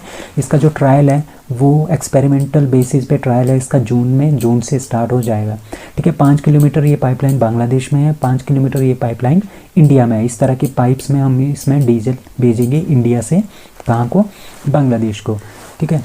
और 1 मिलियन मीट्रिक टन, ठीक है, एक साल में 1 मिलियन मीट्रिक टन, ठीक है, मतलब कि 10 लाख मीट्रिक टन, ठीक है, उसको एक पाइपलाइन के थ्रू हम भेजेंगे इंडिया से बांग्लादेश। और ये जो प्रोजेक्ट है ये इंडियन गवर्नमेंट बना रही है, किसके लिए? बांग्लादेश के लिए। UN General Assembly adopts Indian co-sponsored resolution on that is C education for democracy। अब क्या हुआ था, जो हमारे पास यूनाइटेड नेशन की जनरल असेंबली है, वहाँ पे इंडिया ने एक स्पॉन्सर किया है एक रेजोल्यूशन, ठीक है, उसका नाम है एजुकेशन फॉर डेमोक्रेसी, जिसके लिए यूनाइटेड नेशन की जो जनरल असेंबली है उसने अप्रूव उसको कर दिया है, ठीक है। इसके अकॉर्डिंगली क्या होगा, इसके अकॉर्डिंगली होगा कि इसका मतलब होगा एजुकेशन फॉर डेमोक्रेसी, मतलब कि जितने भी देश हैं, जितने भी लोग हैं, उनके लिए right of everyone to education, मतलब कि जितने भी लोग हैं सबको एजुकेशन लेने का एक अधिकार होगा, ठीक है। एजुकेशन फॉर डेमोक्रेसी मतलब कि जब लोग एजुकेटेड होंगे तभी वो डेमोक्रेसी की तरफ जाएंगे, ठीक है, तभी वो लोगों की भलाई के लिए काम करेंगे, ठीक है। तो जो एजुकेशन की राइट ऑफ एजुकेशन है उसके अकॉर्डिंगली जो है ये वाला जो रेजोल्यूशन है ये पास किया गया है, एजुकेशन फॉर डेमोक्रेसी, जो कि स्पॉन्सर किया था, किसने स्पॉन्सर किया था? इंडिया ने स्पॉन्सर किया था, क्योंकि इंडिया में क्या है, राइट ऑफ एजुकेशन हमारे पास फंडामेंटल राइट के अंदर है, आर्टिकल नंबर 21A के अंदर आता है, ठीक है, ठीक है। तो एजुकेशन फॉर ऑल किसके लिए? टू स्ट्रेंथन द डेमोक्रेसी सबसे अच्छा जो राज करने का तरीका माना जाता है वो डेमोक्रेसी माना जाता है। तो उसको अगर हमने स्ट्रेंथ करना है तो उसके लिए एजुकेशन बहुत ही ज़्यादा इंपॉर्टेंट है, इसीलिए यूएन जनरल असेंबली ने इसको अडॉप्ट किया है। अब यूएन जनरल असेंबली जिसका जो हेडक्वार्टर है वो न्यूयॉर्क में है। न्यूयॉर्क कहाँ पे है? यूनाइटेड स्टेट ऑफ अमेरिका, और ये बना था 1945 में न्यूयॉर्क में, और इसका हेड है कसाबा कोरोसी, इसके आजकल हेड है। अब जो यूनाइटेड नेशन है, आपको पता होगा कि यूनाइटेड नेशन है, ठीक है, ये बना था 1945 में, ठीक है, 1945 में बना था। क्यों बना था? क्योंकि वर्ल्ड वॉर 2 जब ख़त्म हुआ था उसके बाद ये सोचा गया कि इस तरह के वॉर जो है फिर से नहीं होने चाहिए, तो उन सब को रोकने के लिए यूनाइटेड नेशन बनाया गया था 1945 में। पूरे वर्ल्ड के लोग जो है आपस में इकट्ठे जुड़े थे, ठीक है, सारे देश आपस में जुड़े थे, उन्होंने यूनाइटेड नेशन बनाया था कि इस तरह की घटनाएं फिर से नहीं होनी चाहिए। तो यूनाइटेड नेशन के जो है वो 6 प्रिंसिपल ऑर्गन है, 6 मेन ऑर्गन्स हैं। आपने इनका ये नाम याद रखना है, ये बहुत ही ज़्यादा इंपॉर्टेंट है। लाइक यूनाइटेड नेशन की जनरल असेंबली UNGA, जिस तरह का पार्लियामेंट होता है ना, इसी के तरह का इनका अपना एक पार्लियामेंट टाइप होता है, यूनाइटेड नेशन जनरल असेंबली बोलते हैं जिसको। इसका जो हेडक्वार्टर है वो है न्यूयॉर्क में, ठीक है। उसके बाद आया यूनाइटेड नेशन सेक्रेटरीट मतलब कि जो जहाँ से एडमिनिस्ट्रेशन सारा का सारा जो एडमिन होता है ना, एडमिनिस्ट्रेशन होता है, वो सारा का सारा यहाँ से होता है, UN सेक्रेटरीट से, ठीक है। जो इसका जो हेडक्वार्टर है that is also in New York. आपको पता है कि जो यूनाइटेड नेशन के जो पाँच प्रिंसिपल ऑर्गन्स हैं, 6 में से 5, उनका जो हेडक्वार्टर है वो न्यूयॉर्क में है, ठीक है। लाइक जैसे यूनाइटेड नेशन जनरल असेंबली है, यूनाइटेड नेशन सेक्रेटरीट है, यूनाइटेड नेशन का जो सिक्योरिटी काउंसिल है न्यूयॉर्क में उसका हेडक्वार्टर है, यूनाइटेड नेशन का इकोनॉमिक एंड सोशल काउंसिल उसका भी हेडक्वार्टर न्यूयॉर्क में है, यूनाइटेड नेशन ट्रस्टीशिप काउंसिल इसका भी हेडक्वार्टर न्यूयॉर्क में है। बस एक ही ऐसा प्रिंसिपल ऑर्गन है जिसका हेडक्वार्टर यूनाइटेड नेशन का हेडक्वार्टर जो है वो न्यूयॉर्क में नहीं है, that is international court of justice. एक ही ऐसा प्रिंसिपल ऑर्गन है 6 में से जिसका जो हेडक्वार्टर है वो न्यूयॉर्क में नहीं है, वो है द हेग नीदरलैंड में, ठीक है। इंटरनेशनल कोर्ट ऑफ जस्टिस जो है वो है द हेग नीदरलैंड में, आपने ये ध्यान रखना है। Who became the world's oldest living person, अभी हमने क्या पढ़ा था कि 118 साल की जो लुसिले रेंडन है फ्रांस की, वो उनकी जो डेथ हो गई थी, ठीक है, उनकी डेथ हो गई थी। अब जो लिविंग पर्सन है सबसे हाईएस्ट उम्र का, ये जो 118 साल की थी ना, ये सबसे ज़्यादा उम्र दराज थी, ठीक है। अब कौन है जो जिंदा है? वो है ब्रानियान मोरेरा, ठीक है। ब्रानियान मोरेरा जो है वो वैसे तो यूनाइटेड स्टेट की है बट ये रहती है स्पेन में, तो ये स्पेनिश है, ठीक है, हम इसको स्पेनिश ही बोलेंगे। ये ग्रेट ग्रैंड मदर मतलब कि स्पेन की है और 115 साल की है, जीवित है, ठीक है। इनकी तो डेथ हो गई थी, ठीक है, किसकी? लुसिले रेंडन की, ठीक है। तो इनकी जगह पे कौन बन गई अब oldest living person? That is Branyas Morera, ठीक है। वैसे तो यूनाइटेड स्टेट की है बट रहती कहाँ पे है, स्पेन में रहती है।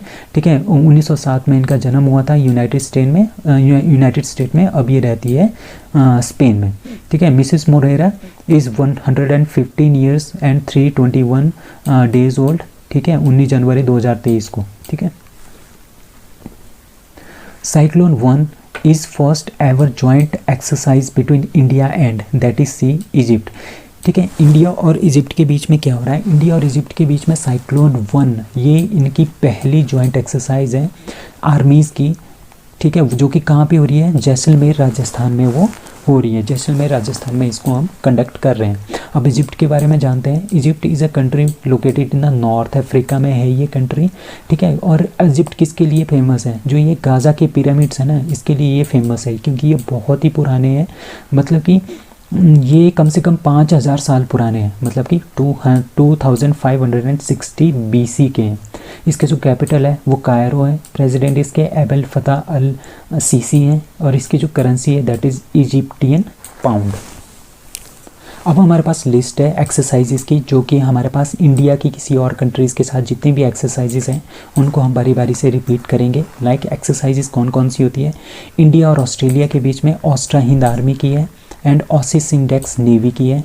इंडिया और बांग्लादेश के बीच में Sampriti table top ex and CORPAT and Bongosagar सागर। ठीक है, इंडिया और चाइना के बीच में एक ही हुई थी हैंड इन हैंड। ठीक है, ये इतनी ज़्यादा इंपॉर्टेंट भी नहीं है। इंडिया और फ्रांस के बीच में आपने याद रखना है 3 होती है, शक्ति, गरुड़ा एंड वरुणा। इंडिया और इंडोनेशिया के बीच में गरुड़ा शक्ति एंड इंडो कॉर्पेट।